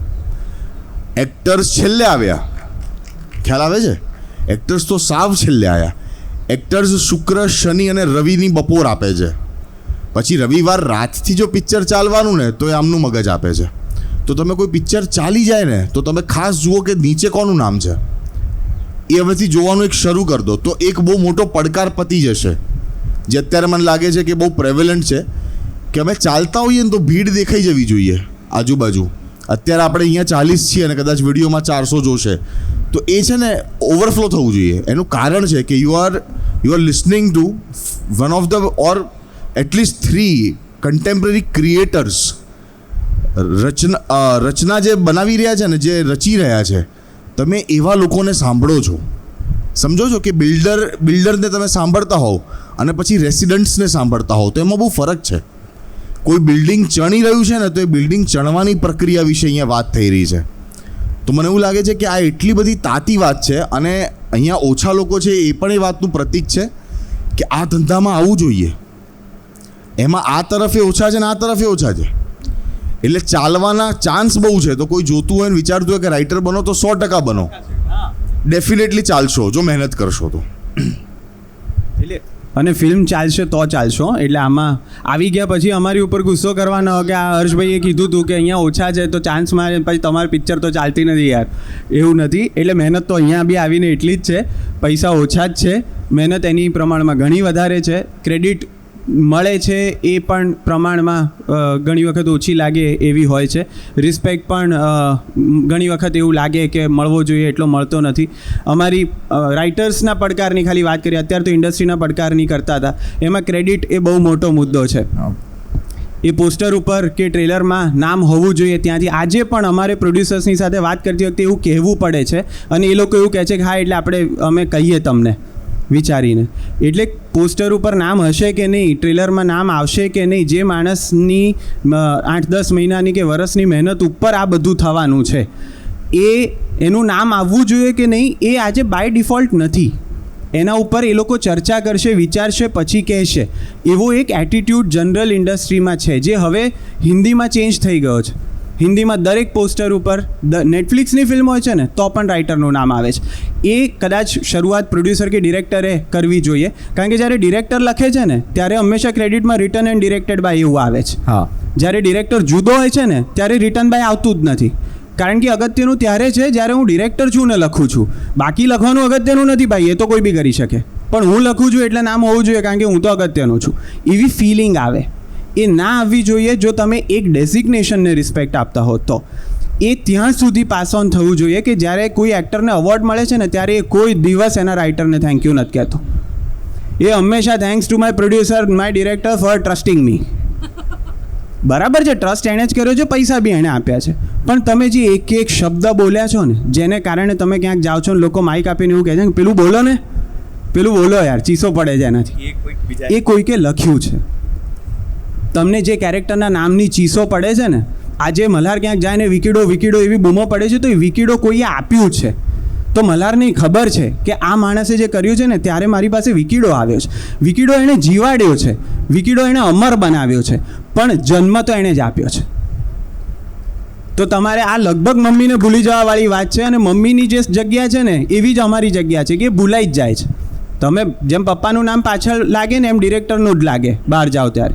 કોઈ આપણે જઈને હું આનો દીકરો છું એવું તમે કોના દીકરા છો, તમે પપ્પાનું જ નામ આપશો, મમ્મીનું નહીં આપો. એવી રીતે એક્ટર્સ બી ડિરેક્ટરનું અને પ્રોડ્યુસરનું જ આપે છે, રાઇટરનું નથી આપતા. પણ આ જે ક્રેડિટ છે એ ક્યાંથી શરૂ થાય છે? પોસ્ટરથી લઈ અને આ દરેક જગ્યાએ જ્યાં મેન્શન થવા જોઈએ નામ, ત્યાં સુધીની આ લડત, અને એ અમારો પડકાર. એટલે છેલ્લા આ વાત તમારી પૂરી સહમત છું ને મારી સંવેદના પણ છે. પણ છેલ્લા આપ સૌને ખબર જ છે બધાને, પણ પ્રેક્ષકોને ન ખબર હોય તો છેલ્લા થોડા 2-3 વર્ષથી સ્ક્રીન રાઇટર એસોસિએશન દ્વારા લેખકોને પણ એવોર્ડ આપવાનું ચાલુ થયું છે. અને આપણે એ પણ જોઈએ, માત્ર પેલું સ્ટારડમ ને ગ્લેમર જે છે ને એ જ માત્ર નહીં, પણ આને પણ કયા રાઇટરે અને કોને એવોર્ડ મળ્યો છે, શા માટે મળ્યો છે, એ લોકો દર વર્ષે કોમ્પિટિશન પણ રાખે છે અને એના શો પણ થતા હોય છે. તો આપણે એ પણ એન્જોય કરવા જ જોઈએ, માત્ર પેલો ચળકાટથી જ નહીં, પણ એની પાછળ જે માં જે છે ને, તો માને પણ આપણું વંદન હોવું જોઈએ. તો એ આપણે વાતને સ્વીકારીને મારે બસ એક વાત કરવી છે કે આપણે બધાએ બ્રેક ઇવન ને કોમર્શિયલ આ બધી જ વાત છે ને, પ્રોડ્યુસર પાસે ખરેખર એક રિસ્કવાળી વાત છે. આપણે પાસે ઢગલાબંધ આમ ખૂંપીને મૌલિકતા ભરી છે, અને આપણે ખરેખર કંઈક લખવું છે ને કરવું છે, આપણું સ્ટોરી ટેલિંગ કરવું છે, પણ ક્યાંય ને ક્યાંય એ પેલા રિસ્ક ફેક્ટર પાસે અટકી જાય છે. તો એઝ એ રાઇટર પ્રોડ્યુસરને કન્વિન્સ કરવા માટે કેવા અને કયા પ્રકારના પ્રયત્નો કરવા પડે છે, એ ચેલેન્જીસ છે, એના વિશે થોડી વાત કરો. આઈ થિંક અમારી પાસે તો એક જ હથિયાર છે, અમારું રાઇટિંગ. એમ સૌથી બેસ્ટ છે કે a good script, a good idea, a good narration. જો વાર્તા તમને કન્વિન્સ ના કરે ને, તો તમારે પ્રોડ્યુસ કરવી જ ના જોઈએ. હા, આનાથી સિમ્પલ કશું નથી. એટલે કોઈની બી પાસે જાઓ તો તમારે એવું કહેવાનું કે આ વાર્તા છે, તમારું ઇક્વલ લેવલ પર કન્વિક્શન. જેમ મને એવું છે કે આ વાર્તા સારી છે, તો મારે એવા વ્યક્તિને શોધવાનો છે, પ્રોડ્યુસરને કે ડિરેક્ટરને, કે જેને એવું લાગે કે હા આ વાર્તા સાચે સારી છે. જો મારે કોઈને એક્ટરને પણ જો કન્વિન્સ કરવા પડે ને કે આ રોલ સારો છે, તો એની પાસે નહીં જવું જોઈએ. કારણ કે જેમાં પ્રયત્ન છે, આ લગભગ મને પરણને એવું કહીને કોઈની સાથે પરણો, તો પછી જે બીજા દિવસની હાલત થાય તમારી, એ એવી વસ્તુ છે. એ ઇક્વલ ડિસિઝન છે ને, મારે બી તારી સાથે રહેવું છે, તારે બી મારી સાથે રહેવું છે, ત્યારે આપણા એક સરસ લગ્ન જીવનની શરૂઆત થાય છે. પછી ઝઘડીશું ને તો પણ યાદ શું રહેશે કે આપણે જોડે નક્કી કર્યું હતું કે પરણવું છે. આ લગભગ પછીના દિવસોમાં તકલીફ પડે ત્યારે કે આ તો યાર ખોટો હું વાતમાં આવી ગયો યાર, મારે તો કરવું જ નહોતું. આ મેઇન ડિસિઝનની વાત છે કે એવું ના કહેવાનું કે મને પણ પરણી ગયા પછી જ આપણે કહેતો હોય ને કે તું પેલી બાજુ બેડની, આ મારો કબાટ, તું આટલું એડજસ્ટ કરે. મિનિંગ કે તમે એક સ્ટોરી અને એક વાર્તા બનાવવી છે, ક્રિએટ કરવી છે, એની બેસિક સહમતિ પર આવી ગયા છો. એના પછી ઓબ્વિયસલી એ રાઇટરનું કામ પણ એવું છે કે એને અચીવ કરવા માટે તમારે ક્યાંક એવા ચેન્જીસ કરવા પડતા હોય છે જેના કારણે એ બેટર થાય. એ ક્યારેક સ્ટોરીના પ્રોડક્શનના પોઈન્ટ ઓફ વ્યૂથી હોય, જેમ કે મેં કીધું કે ફાઇનાન્શિયલ પડકારો હોય, એટલે તમને એવું થાય કે ભાઈ મારે તો સ્વિટ્ઝરલેન્ડમાં સિક્વન્સ કરવી છે, પણ એ પોસિબલ ના થાય ક્યારેક. તો એવી વાતો હોય કે ઇવન એક્ટર્સ એને સરસ રીતે પ્રેઝન્ટ કરી શકે, તો એને મઠારવા માટેની આપ લે થાય, પણ એ મૂળભૂત લેવલ પર જો થતી હોય તો આઈ થિંક એ એસોસિએશન જ ખોટું છે. મારો પ્રશ્ન થોડો એ પણ હતો કે પ્રોડ્યુસર કે લખવું પડે છે કે તમે હું આવું એના ઉપર. હું પહેલાં તો હું એ રીતે ઓપરેટ કરું છું, this is my individual thing, કે હું જ પ્રોડ્યુસર છું. રાઇટર સૌથી પહેલો પ્રોડ્યુસર છે, કારણ કે મને પૈસા તો બહુ મોડા મળવાના છે શૂટિંગ શરૂ થાય ત્યારે. એની પહેલાં મારા 8 મહિના 9 મહિનાનું કામ પતી ગયું છે. એટલે સૌથી પહેલું ઇન્વેસ્ટમેન્ટ ફિલ્મમાં પ્રોડ્યુસર તરીકે મેં કર્યું છે. એટલે મારું કન્વિન્સ હોવું સૌથી વધારે જરૂર છે વાર્તા સાથે, એ કઈ રીતે કહેવા છે એની સાથે. હું મક્કમપણે મજબૂત થઈ જઈશ ને કે આ વાર્તા કહેવાવી જોઈએ, આ વાર્તા કહેવી જોઈએ. મેં મારા જીવનના 8 મહિના આપ્યા છે અને એક સારી કૃતિ લખવી હોય તો એને એક સમય લાગે જ છે અને મેં આટલો સમય આ કૃતિને આપ્યો છે ને હવે આને એટલે પછી એને મિતાઈએ કહ્યું એ પ્રમાણે કે યોગ્ય વ્યક્તિ સાથે લઈ જવું કે જે આ વાર્તાને પ્રોડ્યુસ કરવા સક્ષમ છે. એટલે તમે એ પણ it is also part of casting. અને પછી જે આવે છે કે પ્રોડ્યુસરે કીધું એ લખવું કે નહીં, એમાં નિહલવાળી વાત છે કે જ્યારે તમે સિંકમાં હો છો ને ત્યારે જે બધું થાય છે બેટરમેન્ટ માટે થાય છે. બાકી there are projects for money that I have return lot of stuff which I don't agree with, પણ મારે પણ બિલ્સ ભરવાના છે, મને પણ સારી કોફી પીવી ગમે છે, મને પણ સારા કપડાં પહેરવા ગમે છે અને I have to pay my bills. તો I have to do couple of projects કે જેમાં કદાચ હું કમ્પ્લીટલી કન્વિન્સ નથી પણ હું મારો બેસ્ટ પ્રયત્ન કરીશ કે આ ખરાબ ના થાય, આ ક્રિંજ ના થઈ જાય, કે આ એવી કોઈ વાત ના થઈ જાય કે જે મારા જે પોતાના મોરલ્સ છે એનાથી ક્યાંક જુદી જતી રહી છે. મેં લાઈફ લોંગ થિયેટર રીતના પ્રોડ્યુસ કર્યું છે, મેં બીજા કામો કર્યા છે, એમાંથી કમાયો છું અને બહુ જ ક્લિયર અન્ડરસ્ટેન્ડિંગ સાથે કે 20% of my entire income is to my theatre company. મારી થિયેટર કંપનીનું ફંડિંગ હું જ કરું છું, તો જ હું થિયેટર મારે જેવું બનાવવું છે બનાવી રહ્યો છું. This is how I operate. એવું જરૂરી નથી કે આવું કરવું, પણ I look at the entire financial process like this. કારણ કે અગેન આ બધા પહેલાં કહી ચૂક્યા છે, ફાઇનાન્શિયલ પડકારો બહુ જ છે. મને ખબર નથી કેટલા લોકો આમાં અગ્રી કરશે, પણ મોટા ભાગે જે ઇન્સ્ટોલમેન્ટ નક્કી થયા હોય છે એમાંથી છેલ્લું ઇન્સ્ટોલમેન્ટ તો ભૂલી જ જવાનું હોય છે. I have started coating my price 20% extra, કારણ કે મને ખબર છે કે છેલ્લો તો નથી જવાનો. चिल्ला की स्कीम बता दे. પ્રોડ્યુસર એક તો જેનું ઇન્વેસ્ટમેન્ટ હોય એનો પોઈન્ટ ઓફ વ્યૂ આવે જ, એટલે એનું ઇમ્પોર્ટન્ટ પોઈન્ટ ઓફ વ્યૂ ગણાય, એ વાત સાચી.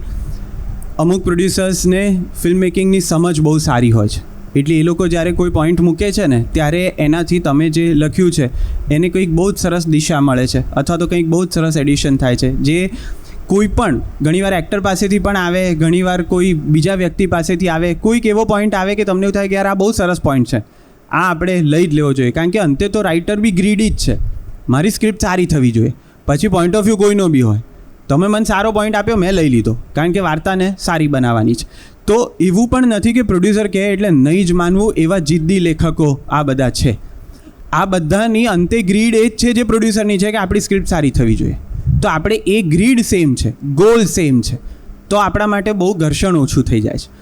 પણ હું પૈસા આપું છું એટલે હું કહું એમ થવું જોઈએ, ત્યાં તો લગભગ એ મીટિંગ પૂરી ના થાય એ પહેલાં અમે ઊભા થઈ જઈએ છીએ.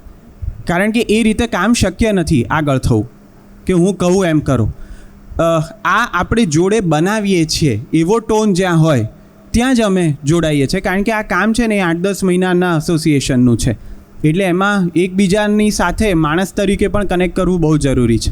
જેમ કે અમે સાથે લખીએ છીએ, હું અને નેહલ, તો અમારા ભલે ડિસએગ્રીમેન્ટ હોય જ, પણ અમુક પોઈન્ટ્સ ઉપર અમે સરખા અથવા તો સરખી વાતોમાં માનનારા લોકો હોઈએ ને તો જ જોડે કામ કરી શકીએ. બહુ ડિફરન્સીસ હોય કે તમને એવું થાય કે યાર આ વિચારો સાથે તો હું વાત જ ના કરી શકું કોઈની સાથે, તો તમે કામ ના કરી શકો 8-10 મહિના રોજ કોઈની સાથે બેસીને.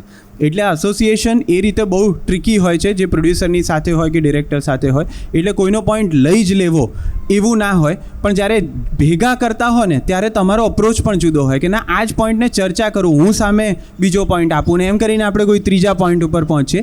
ઇટ્સ અ કોલેબરેટિવ પ્રોસેસ, અને એ કોલેબરેશન અલ્ટિમેટલી ફિલ્મને હેલ્પ કરે એવું હોય તો એના માટે દરેક જણ ઓપન હોય જ છે. એટલે આમ જોવા જઈએ ને તો ફિલ્મની રાઇટિંગ છે ને એ અવિરત પ્રક્રિયા છે, એ ચાલ્યા જ કરે. એ એડિટ સુધી ચાલતી હોય છે કે એડિટમાં બી જ્યારે એડિટર આવીને એમ કહે છે કે આ 2 ડાયલોગ વચ્ચેથી કાઢી નાખો અને આ રિએક્શન ઉપર આ લાઇનને મેચ કરો, તો ઇટ ઇઝ ન્યૂ રાઇટિંગ. એ જ સ્ક્રિપ્ટનો એક નવો ડ્રાફ્ટ બને છે.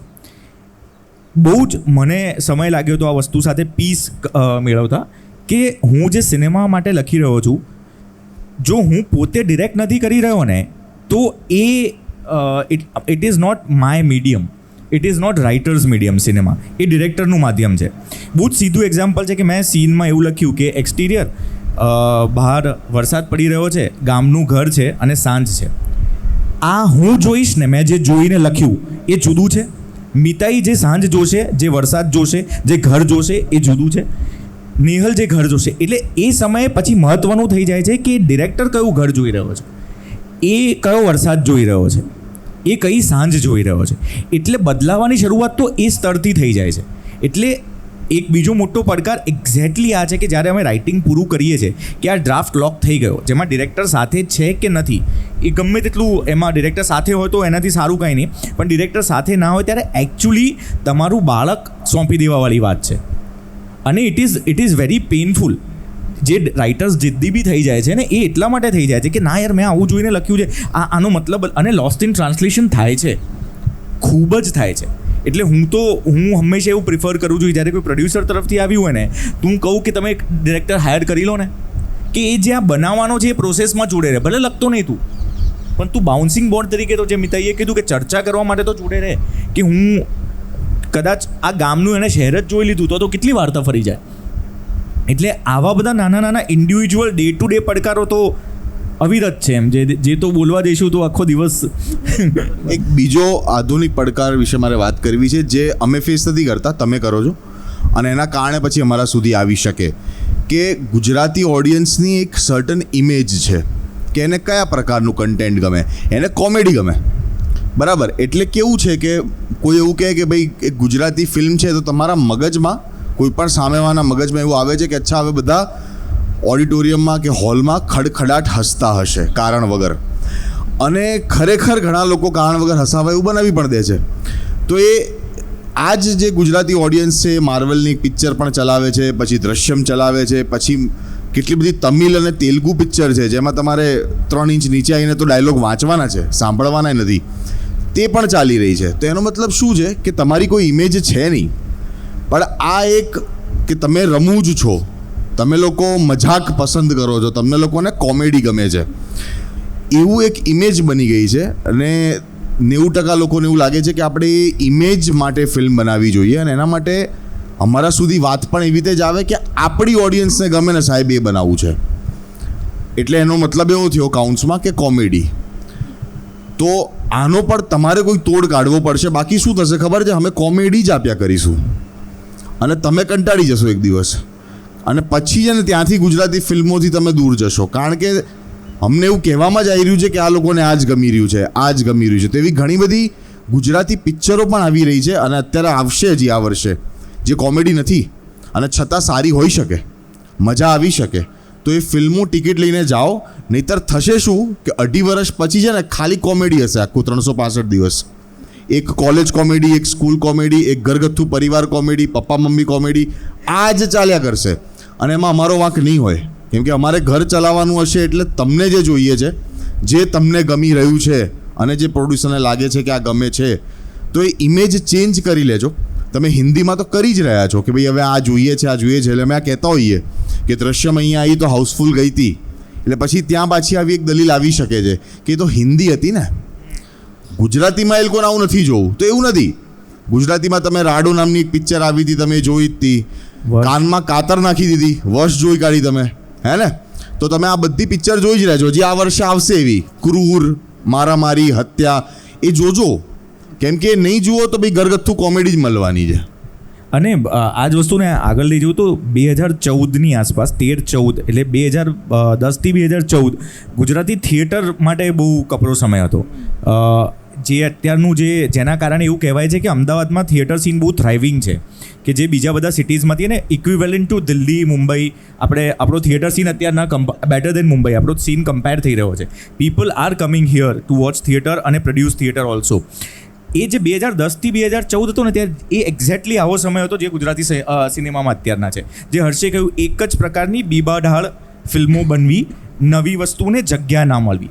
અને 2014માં young maker, young voices came in, અને એ લોકોએ પોતાની રીતે, પોતાના સ્કેલ ઉપર સેટનો ઓલ્ટરનેટિવ ઓપ્શન શું, આનો ઓલ્ટરનેટિવ ઓપ્શન શું કરીને નાટકો કરવાના ચાલુ કરે.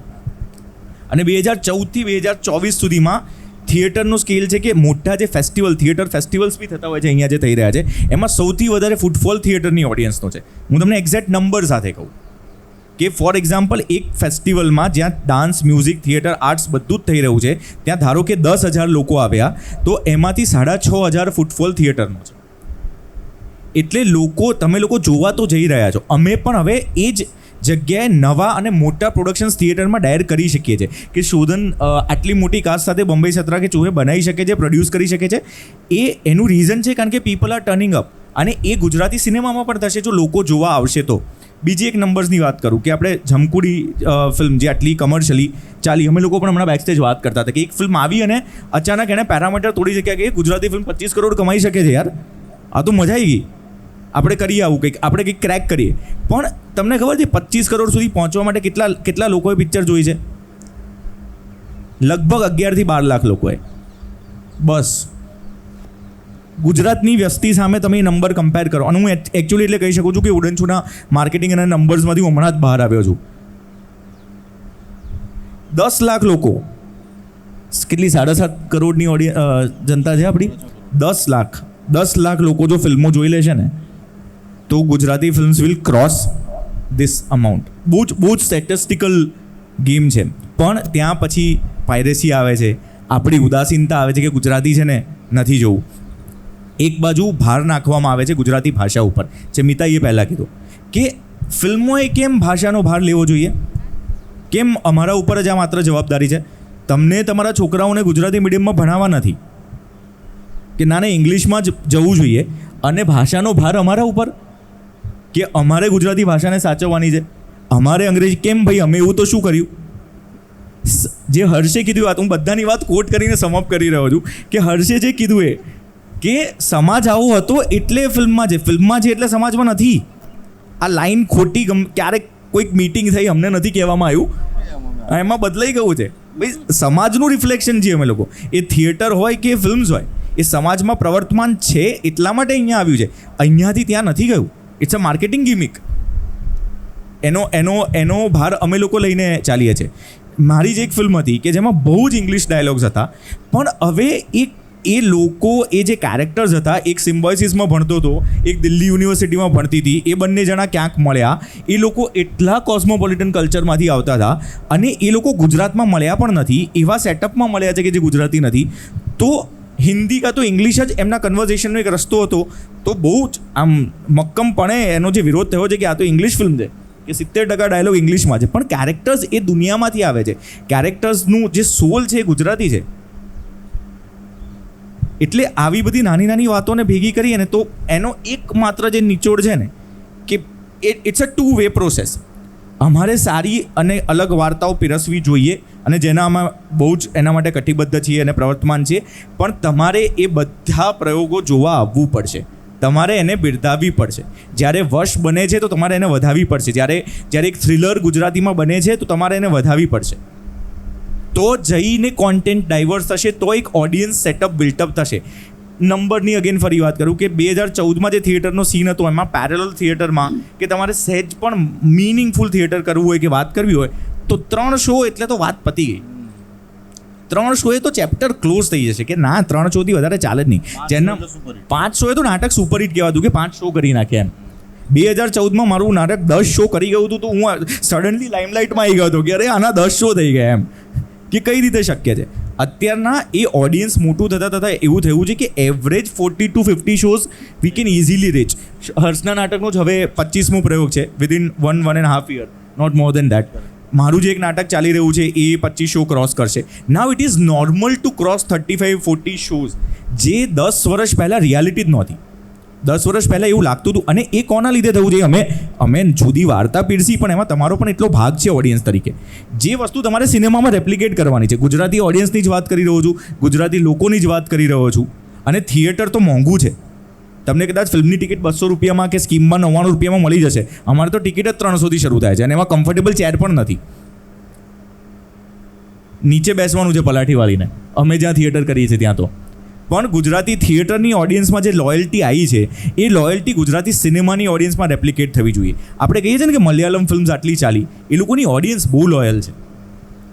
There first priority is two watch a Malayalam film and then એને ડાયગ્રેસ કરતાં બીજા ઓપ્શન્સમાં જાય છે. આપણે એટલે હું કમ્પ્લેન ફોર્મમાં આવી ગયો છું, પણ એ ફેક્ટ છે કે આપણી ભાષાને લઈને આપણા લોકોમાં ઉદાસીનતા છે, એ ફેક્ટ છે. એ તો એડ્રેસ કરવું જ રહ્યું. એટલે આજે આપણે પ્રેક્ષકો અને રાઇટર લેખક આ બંને વચ્ચેની સંવાદ તો સારો થયો એમ. વાત ઘણી બધી ક્લેરિટી આપણને આવી. તમારી વાત જે મૂકવાનો તમારો જે મૂંઝવણ હતી એ પણ બધી મુકાઈ. પણ મારો એક પ્રશ્ન એ છે કે નવોદિત કોઈ રાઇટર છે, એને લેખક બનવું છે, આ ફિલ્ડમાં આવવું છે, તો બે પ્રશ્નો છે. એક તો નંબર 1 કે સ્ક્રિપ્ટ જ્યારે મગજમાં આવે અને તમે લાગે કે આના પર લખવું જ જોઈએ અને મારો અંતરાત્મા કહે છે કે મારે આના પર લખવું જ છે એમ, અને રાત્રે 2 વાગે પણ ઉઠીને લખવા બેસી જવું પડે એટલી મજબૂરી તમને થઈ જાય કે હવે મારે લખવા વગર છૂટકો નહીં થાય, અને લખવા બેસે અને પહેલો ડ્રાફ્ટ લખાય અને જ્યાં સુધી ફિલ્મ બને અને ત્યાં સુધીનો છેલ્લો ડ્રાફ્ટ હોય, એટલે એ ત્યાં સુધીના કેટલા નંબર ઓફ ડ્રાફ્ટ્સ આવતા હોય છે એની થોડી વાત કરો. અને સપોઝ કોઈ રાઇટર છે ને લખવું છે ને એની પાસે સારી વાત છે તો એને કઈ રીતે પ્રોડ્યુસરને એપ્રોચ કરવો જોઈએ, આ 2 વાત ઉપર થોડી વાત કરતો. નવોદિત જે લેખક આપણી પાસે ભવિષ્યમાં જોઈશે તો ખરા જ તે, તો એને રસ્તો માર્ગદર્શન મળે, એને રસ્તો ક્લિયર થાય કે મારે કેટલી સ્ટ્રગલ આમાં ફેસ કરવી પડશે એમ, અને તૈયારી સાથે આવે. પહેલાં તો ક્યાંક નોકરી કેવું લઈ લે પહેલાં, હું બોલવા જ જતો હતો. કારણ કે હવે આ બધાએ જ પ્રયત્ન જ બોલવાનું. કરવાનો હોય જો વાર્તા લઈને, કારણ કે અમે બધાએ કર્યું છે આમાં. એવું અમે કોઈ એવી જગ્યાએ બેઠા છીએ અને બીજાને એવું કહે છે કે નોકરી કરવી જોઈએ એવું છે જ નહીં. અમે બધા જ બીજું કામ કરીએ છીએ, કારણ કે આ સમય એવો છે કે જો અમારે અમુક પૈસા કમાવા હોય અને કમાવા પડે એવી સિચ્યુએશન છે અત્યારે, તો આના ઉપર બહુ રિલાય કરાય એ એટલું બહુ સારું છે નહીં. તો બહુ ઓનેસ્ટલી એટલું કહી દેવું કે બીજું તમારી પાસે કોઈક કામ હોવું જોઈએ. અને જેને લખવું છે ને એ તો લખે જ છે, એટલે એણે પહેલાં લખવું જોઈએ. આમાં લખવાનો વિચાર હોવો અને પછી એકચ્યુઅલી લખવું, એ બેમાં એટલો ફેર છે ને કે લખવા બેસો ને ત્યારે મોટા 50% તો ત્યાં જતા જ રહેશે. જ્યારે 3 વખત બેસે ને એવું થશે ને કે સાલું કંઈ સૂચતું નથી, એટલે એ પછી 5મી વાર નહીં બેસે. એટલે એટલા લોકોની સાથે આપણે વાત નહીં કરીએ. બાકીના જે લોકો છે એ લોકોને આપણે એવું કહીએ કે હા 5 પાના થાય ને વાર્તાના તો 5 પાના લખો, 15 પાના થાય તો 15 પાના લખો, 20 પાના થાય તો 20 પાના લખો. આખો સ્ક્રીન પ્લે લખો જ નહીં. સમજીએ છીએ કે એના માટેની કદાચ સમજણ માટે થોડોક ટાઈમ લાગે, આપણે શીખ્યા ના હોઈએ, ભણ્યા ના હોઈએ તો વાર લાગે, પણ વાર્તા મારી પાસે આ છે એવું એટલું બધું ઓછું હોય છે. નવા જે પણ લોકોને જે અમને પણ અપ્રોચ કરે સીધું DMમાં લખી નાખે આમ એક લાઈનમાં આઈ હેવ ધીસ સ્ટોરી, અને પછી કંઈ પણ 3-4 વસ્તુઓ લખી હોય અને પછી હવે મને કહો કે આપણે ક્યારે મળી શકીએ. એટલે પહેલાં તો 4 લાઈન લખો. એ વાર્તા નથી, કારણ કે વાર્તા તો ડેવલપ કરવી પડે, પણ એમાં વાત હોઈ શકે, એમાં વિચાર હોઈ શકે સરસ, જેને એલિવેટર પિચ એવું કહેવામાં આવે છે. એલિવેટર પિચ એટલે કે તમે કોઈ એક એક્ઝિક્યુટિવ જે પ્રોડ્યુસર લેવલનો માણસ હોય એની સાથે લિફ્ટમાં બેઠા હો અને એ લિફ્ટ કોઈ એક ફ્લોરથી બીજા ફ્લોર પર જાય, એટલો ટાઈમ જે તમને મળે જેમાં એ ભાગી નથી શકવાનો, એણે તમારી વાત સાંભળવી પડશે. એટલામાં તમે એને 3 લાઈનમાં એવું શું કહો છો તમારી વાર્તા વિશે કે જે પહોંચ્યા પછી એવું કહે કે તું મને આવીને મળ ને, પેલું તે જે હમણાં કીધું એના વિશે આપણે ડિટેલમાં વાત કરીએ. એટલે એલિવેટર પિચ એ 4 લાઈનની પિચ હોય કે 4 લાઈનમાં તમને એવું થઈ જાય કે યાર આ તો કંઈક બહુ મજાની થઈ શકે વાર્તા, તો આપણે આના ઉપર કામ કરીએ. તો ક્યાં તો એ 4 લાઈન એવી બનાવો કે જે સાંભળીને કોઈ પણ પ્રોડ્યુસરને એવું થાય કે આ મારે આગળ વાત કરવી છે, ને ક્યાં તો એવી ડેવલપ કરો કે જેનાથી તમે 5 માણસો તમારા ફ્રેન્ડ્સ હોય ને એમને સંભળાવો કે આમાં મજા પડે છે કે ખાલી મને પડે છે. હવે એ લોકો એવું કહે કે હા મજા પડે છે, તો દેટ મીન્સ તમારી પાસે કંઈક એવું છે કે જે એન્ટરટેનિંગ છે. તો પછી એટલું લખેલું હોય ને કે કોઈને આપણે મળવા જઈએ ને કોઈ એવું કહે કે હા સંભળાવો, તો આપણી પાસે સંભળાવવા લાયક મટીરિયલ હોય. થોડુંક લખીને એવું કહેવું કે પછી એટલે સર હવે તમે હા પાડો તો આને ડેવલપ કરીએ, તો પ્રોડ્યુસર એવું કહે કે ભાઈ તારે બનાવી છે ને ફિલ્મ, પહેલી ફિલ્મ તારી છે, તો મારે હા પાડીને ડેવલપ કરવી છે. એ રિલેશન આ નથી. આપણે સમજવાનું છે કે મારે પહેલી વખત કોઈ કામ કરવું હોય તો મારે વધારે આપવું પડે, કે સામેવાળાને એવું થાય કે હા આની સાથે કરીએ, આનામાં ધગશ વધારે છે. હું એવી રીતે જઈને બેસું કે ભાઈ બોલો તમારે કરવું છે કે નહીં, તો એવું કંઈક મારે નથી કરવું ભાઈ જતો રહે. એટલે તૈયારી તમારા તરફથી એ લેવલની એઝ રાઇટર હોવી જોઈએ કે તમે પહેલાં તો લખો, ખૂબ લખો, પોતાના સર્કલમાં એને શેર કરો અને પછી એવું વિચારો કે આને કોઈની પાસે લઈ જવા માટે આ મટીરિયલ રેડી છે કે એના માટે તૈયાર હું છું કે નહીં. અને એ 4 લાઈન સંભળાવવા માટે પહેલાં તમારે તમારો આઈડિયા કે તમારી વાર્તા પહેલાં તો તમારે એને સાંભળવી પડે. માત્ર લખતા હોય ત્યારે આમ પણ રાઇટર્સ કે potential writers they are too much into their head, એટલે એ લોકો એક વિચારને આગળ કઈ રીતે લઈ જાય છે, પછી પોતે પોતાની જ સ્ટોરી એ વાંચે અને સાંભળે. બને તો એના ફ્રેન્ડ્સ, અમે લોકો લખવામાં જ 2 જણ છે એટલે અમારા માટે એ પ્રોસેસ અમારા બંનેની અંદર જ થઈ જતી હોય છે કે જ્યારે કોઈ પણ વિચાર એ સ્ટોરી માટેનો હોય કે એક ડાયલોગની લાઇન માટેનો હોય, એ એકબીજાને સંભળાવવો, એનો ફીડબેક મેળવવો એ બહુ જરૂરી થતું હોય છે અને એ ક્યારેક એટલે પણ નથી થતું હોતું કારણ કે ખૂબ બધા સરસ એવા પોટેન્શિયલ રાઇટર્સ ખૂબ મળશે. જેમ મિતાએ કીધું કે વિચાર કરવો કોઈ સ્ટોરી માટે ને એકચ્યુઅલી લખવું, એ ટ્રાન્સલેશનમાં ઘણા બધા લોકો કેમ માઇનસ થઈ જાય છે કારણ કે આપણે ફર્સ્ટ અટેમ્પ્ટમાં જ કંઈક બહુ જ અદ્ભુત કરવા માંગીએ છીએ અથવા તો એવું માની લેતા હોય છે કે આ અદ્ભુત છે એટલે લોકો સાથે એને શેર નથી કરતા, પોતાની જ સ્ક્રિપ્ટ કાં તો પોતે નથી સાંભળતા કાં તો લોકોને નથી સંભળાવતા. જાવેદ અખ્તરે બહુ જ સરસ કીધું હતું હમણાં એમના વન ઓફ ધ ઇન્ટરવ્યૂમાં કે જો તમે રાઇટર છો તો તમારી, અને આમ તો આર્ટિસ્ટ તરીકે પણ ખાસ કરીને રાઇટર તરીકે તમારી તૈયારી હોવી જોઈએ હ્યુમિલિએટ થવાની. તમારો આઈડિયા, તમારા રાઇટિંગ વિશે તમે નીડર ક્યારે બનશો કે જ્યારે તમે ટ્રાય કર્યા કરો, એનો ફીડબેક ગમે તેવો આવી શકે પણ તમારી અંદર એ વિચાર રહે કે આને આપણે બેટર કઈ રીતે કરી શકીએ. જો તમે એ જ સ્ટેજમાં ગભરાઈ જશો, કોઈની સાથે શેર નહીં કરો અથવા તો પોતે જ પોતાની સ્ટોરી અને એમાં જે વાતો છે એને સરસ રીતે સાંભળી નહીં શકો, જોઈ નહીં શકો, તો પછી આઈ થિંક એમાં ઘણા લોકો આગળ જ નથી વધી શકતા હોતા. એટલે ઇટ ઇઝ ઇમ્પોર્ટન્ટ કે તમે, it's not important to write a great or a good story but it is important to write. એમાં ટ્રાયલ એન્ડ એરર થવાનું. ઇટ ઇઝ વેરી ઇમ્પોર્ટન્ટ કે તમે ખરાબ સ્ક્રિપ્ટ લખો, સ્ટુપિડ લાઈનો લખો. It is a part of that process કારણ કે એ તમને તૈયાર કરે છે સતત લખી શકવા માટે, સતત વિચારી શકવા માટે. એટલે તમારે એને એક પાર્ટ ઓફ પ્રોસેસ તરીકે લેવું જોઈએ ને ક્યાંય આપણો ઈગો કે પરફેક્ટ હોવા માટેનું એક જિદ્દી જે આપણો અપ્રોચ હોય છે, આ બંને ના હેઠળ પણ ઘણા લોકો પોટેન્શિયલ રાઇટર્સ બની નથી શકતા. હા, એટલે હું ક્વિકલી એક વસ્તુ એડ કરીશ કે હું હંમેશા ને વર્કશોપમાં કહેતો હોઉં છું કે નવા રાઇટર માટે 5 ગોલ્ડન રૂલ છે મારી પાસે. આ 5 રૂલ ફોલો કરો ને તો તમે લખી જ શકશો. Which is right, rewrite. Writing is more about rewriting. તમે એક ડ્રાફ્ટ લખી નાખ્યો, first draft is you telling yourself the story. કામ એના પછી શરૂ થાય છે. સુમેધ જોશી સર છે ને એમની વર્કશોપમાં હંમેશા કહે કે રાઇટિંગ છે ને એ 10% ઇન્સ્પિરેશનનું કામ છે, બાકી 90% કાળી મજૂરી છે. It is not as easy as it looks. એક ડિસિપ્લિન છે. અને નવા લેખકની જે વાત કરી રહ્યા છે આપણે, કે મેં થિયેટરમાં એક્સપેરિમેન્ટ કરી જોયું એક વખત અને એના સારા પરિણામો આવ્યા પણ નરસા પરિણામ પણ આવ્યા. પણ એક કોમન જે ફેક્ટર હતો ને કે અત્યારનો સમય, અત્યારના નવા લોકો એટલા ફાસ્ટ થઈ ગયા છે ને કે એમને ટેગ જોઈએ છે written by Mitai Shukla, written by Ankit Gaur, પણ એની પાછળની જે 8 મહિનાની મહેનત છે ને એ નથી કરવી. સો રાઇટિંગ જ્યાં સુધી તમે ફર્સ્ટ ડ્રાફ્ટથી છેલ્લા ડ્રાફ્ટ સુધી એ વાર્તાને પરસિવરન્સથી કહેવા માટે નથી જોડાયેલા રહેતા તો તમે એ રાઇટર તમે આ દુનિયામાં આવતા જ નહીં. કારણ કે અહીંયા બેઠેલા 4 લોકો તો એ કહેશે જ કે અમે બેઠા અને ફિલ્મ લખાઈ ગઈ એવું ક્યારે નથી થયું. અમે બેઠા અને સીન બની ગયો, એ ફિલ્મ એ કદાચ એ સીન હશે ને ફિલ્મમાંથી ઉડી ગયો હશે એડિટમાં, એવું થયું હશે ને કે આહા આજે તો લખાઈ ગયો.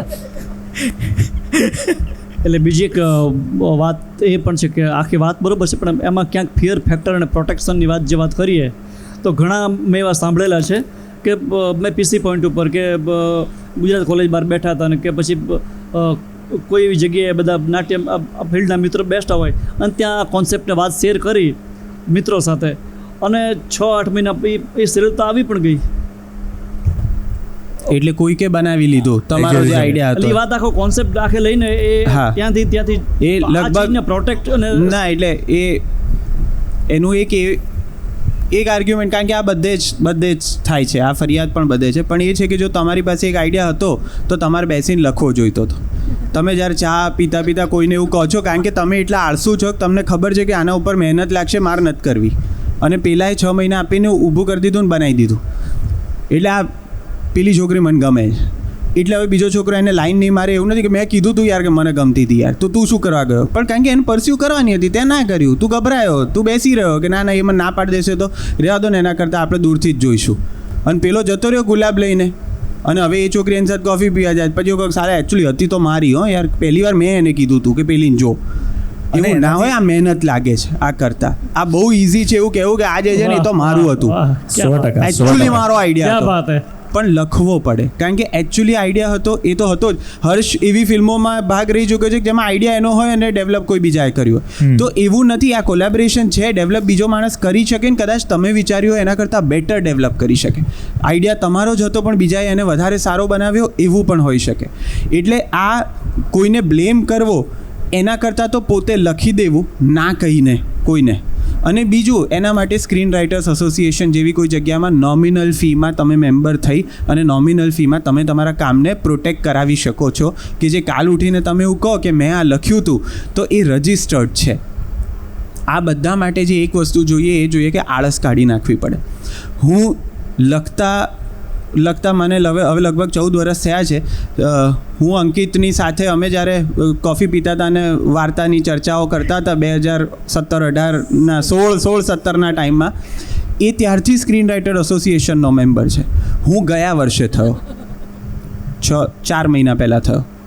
એ ત્યારથી જ મને કહેતો હતો કે તારે થઈ જવું જોઈએ, કારણ કે તું જે રીતે કામ હવે આ કરે છે તો તારા આઈડિયાઝને એ બધાને તારે રજિસ્ટર કરવા જોઈએ. મને ત્યારે એવું લાગતું હતું કે ચાલે, હવે આપણે તો બધા, હું જેને મળું છું એ તો બધા પોતાના જ લોકો છે ને એવું છે. એટલે મારી સાથે ખરાબ અનુભવ ના થાય એટલે બીજા જોડે ના થાય એવું જરૂરી નથી.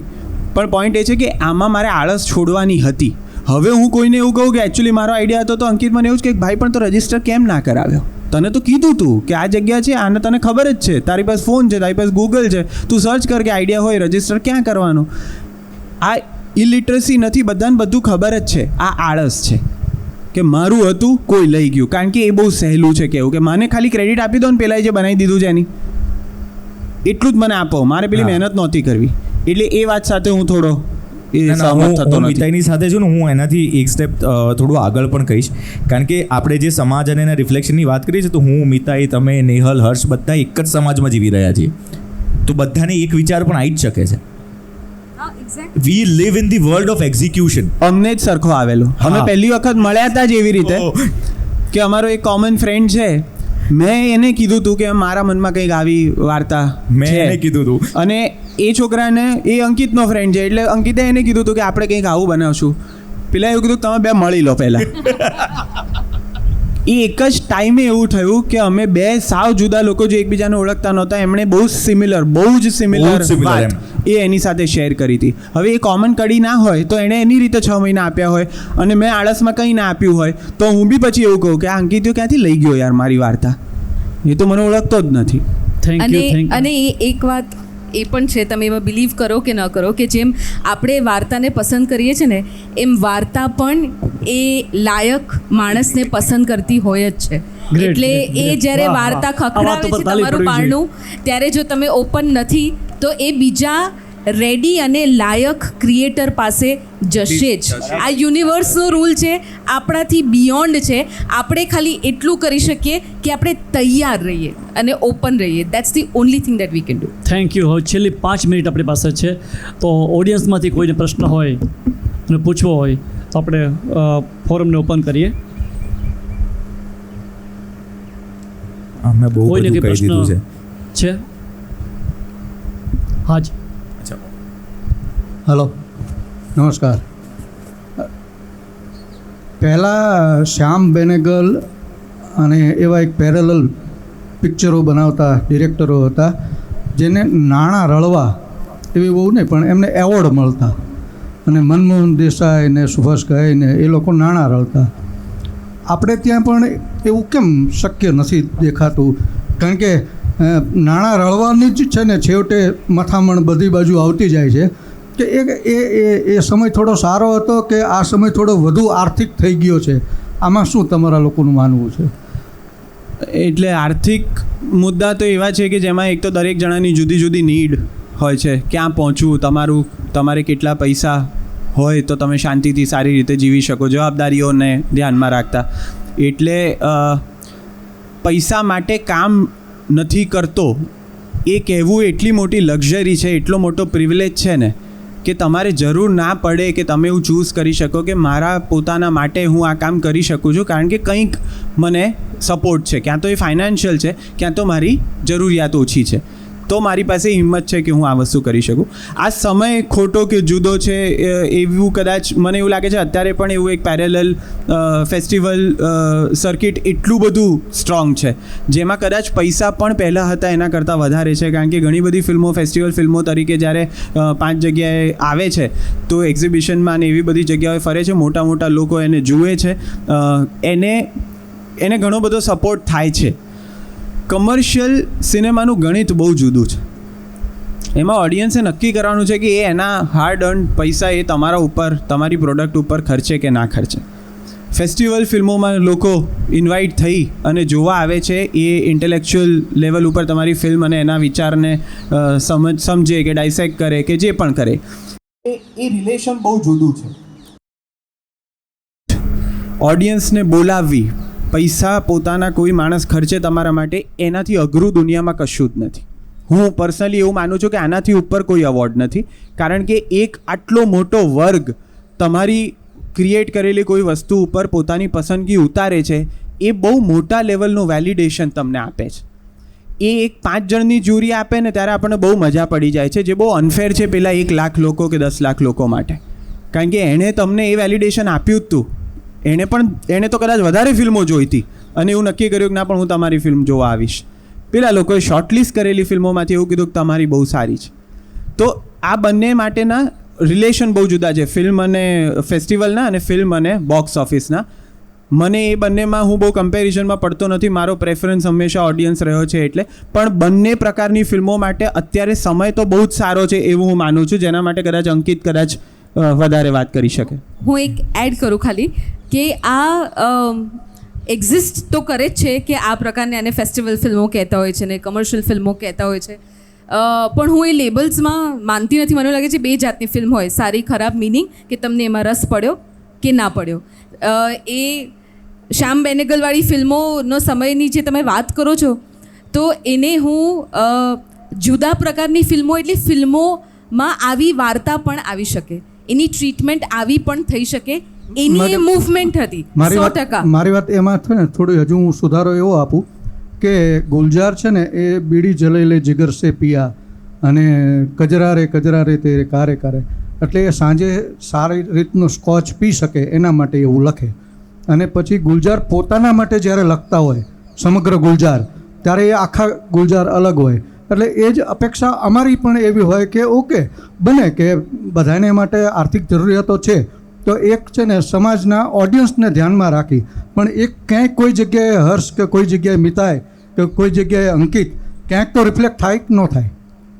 હું ને હર્ષ તો બહુ રિફ્લેક્ટ થયા કરીએ છીએ પ્રયોગશાળામાં, આવો ક્યારેક, અમે સહેજ વધારે જ રિફ્લેક્ટ થઈએ છીએ. પણ તમે જે વાત કીધી ને, સોરી તું કંઈ કહેતી હતી?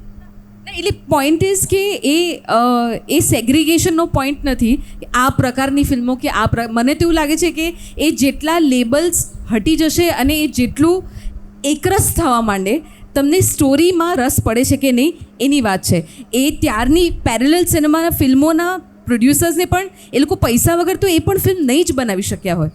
એટલે આપણે કમર્શિયલ અપ્રોચ કે પૈસાને વિલન બનાવવું કે આપણી આ જે ગુજરાતની અને ઇન્ડિયાની જે આટલી આબાદી છે એ લોકો કોઈ વસ્તુને પસંદ કરે છે તો એમાં કોઈક એવું તત્વ છે જે કનેક્ટ કરે છે અને તમે એને રનડાઉન ના કરી શકો, એને નકારી ના શકો. એ માત્ર એક અલગ પ્રકાર થયો એન્ટરટેનમેન્ટનો, એ એક બીજા કરતાં જુદું છે એવું છે જ નહીં. ન ઓડિયન્સને આપણે ક્યારે બ્લેમ કરી શકીએ. ઓડિયન્સને કંઈક જેમ મિતાએ કીધું કે પૈસા આપીને થિયેટર સુધી આવવું એ અઘરામાં અઘરી પિચ છે, અઘરામાં અઘરું કન્વિન્સ કરવાની વાત છે. અને જ્યારે એ કંઈક કરે છે ત્યારે એ માની લેવું કે એમાં કંઈક છે.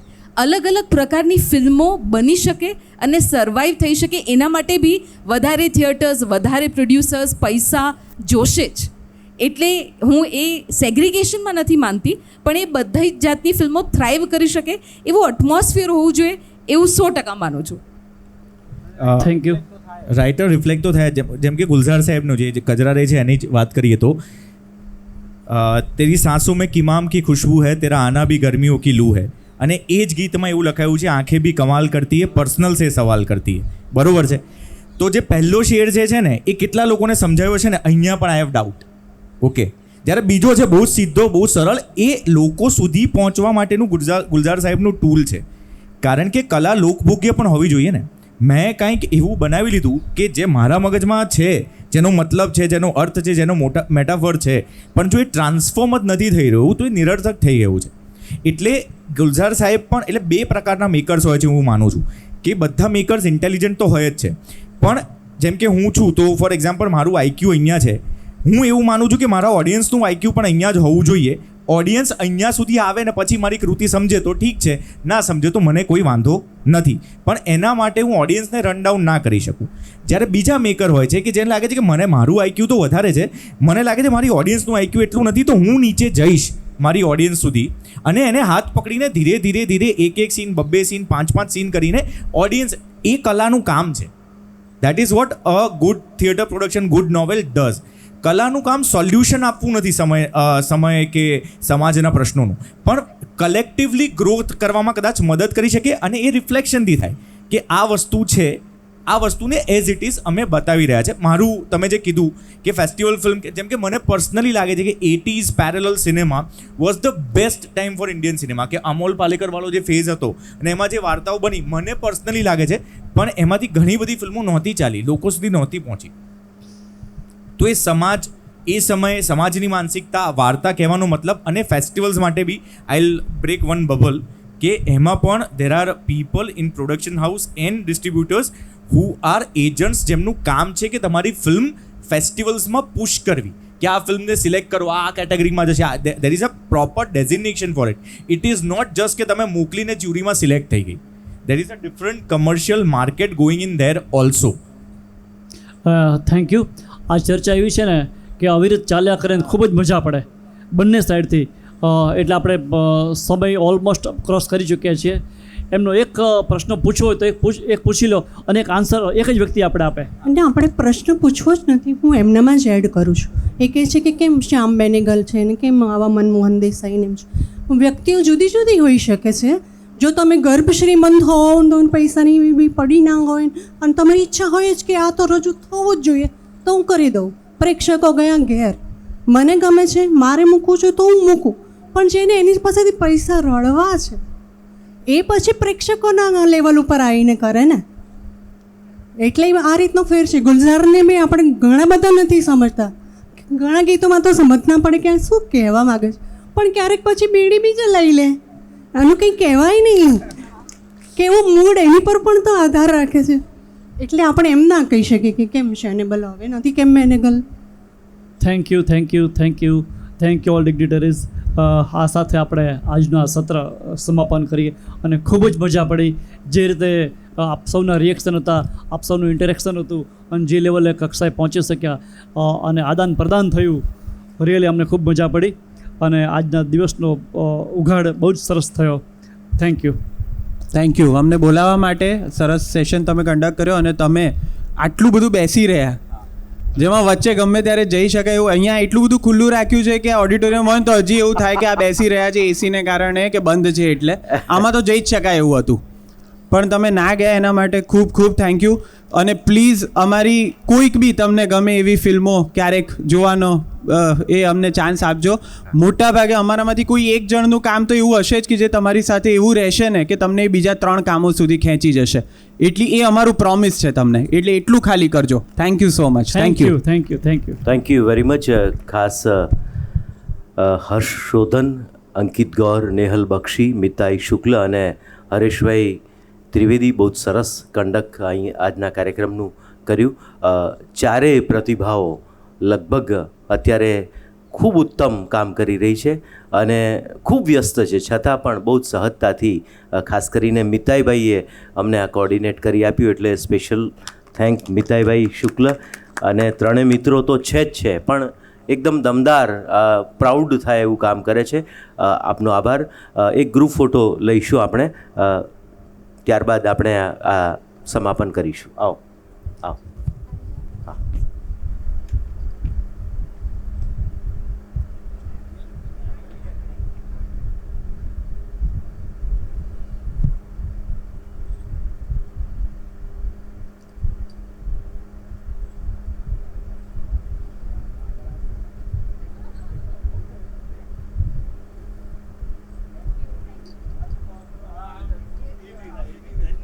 હવે પછી 10 મિનિટના વિરામ બાદ અહીંયા બીજી સેશનનો પ્રારંભ થશે. આપ સૌને આમંત્રિત કરીએ છીએ અને અંદર આધુનિક ભારતમાં વેપાર અને વ્યાવસાયિકતા એટલે સેનેટ હોલમાં ડૉક્ટર અંજુ શર્મા આપણા આઈએસ અધિકારી ગીતા પર વાત કરી રહ્યા છે અને ત્યારબાદ અહીંયા પ્રવાસ વિશે, પ્રવાસ પ્રકૃતિ અને સનાતન એના સંદર્ભે આદરણીય રમેશ મેરજા, ધર્મેન્દ્ર ત્રિવેદી, પ્રતાપસિંહ ડાભી વાત કરશે અને ત્યારબાદ શ્યામલ સોમિલ આરતી મુનશી સોમિલ મુનશી લગ્ન ગીતો પરંપરાનો પમરાટ પ્રસ્તુત કરશે. આપ સૌ સાદર નિમંત્રિત છો. Thank you very much.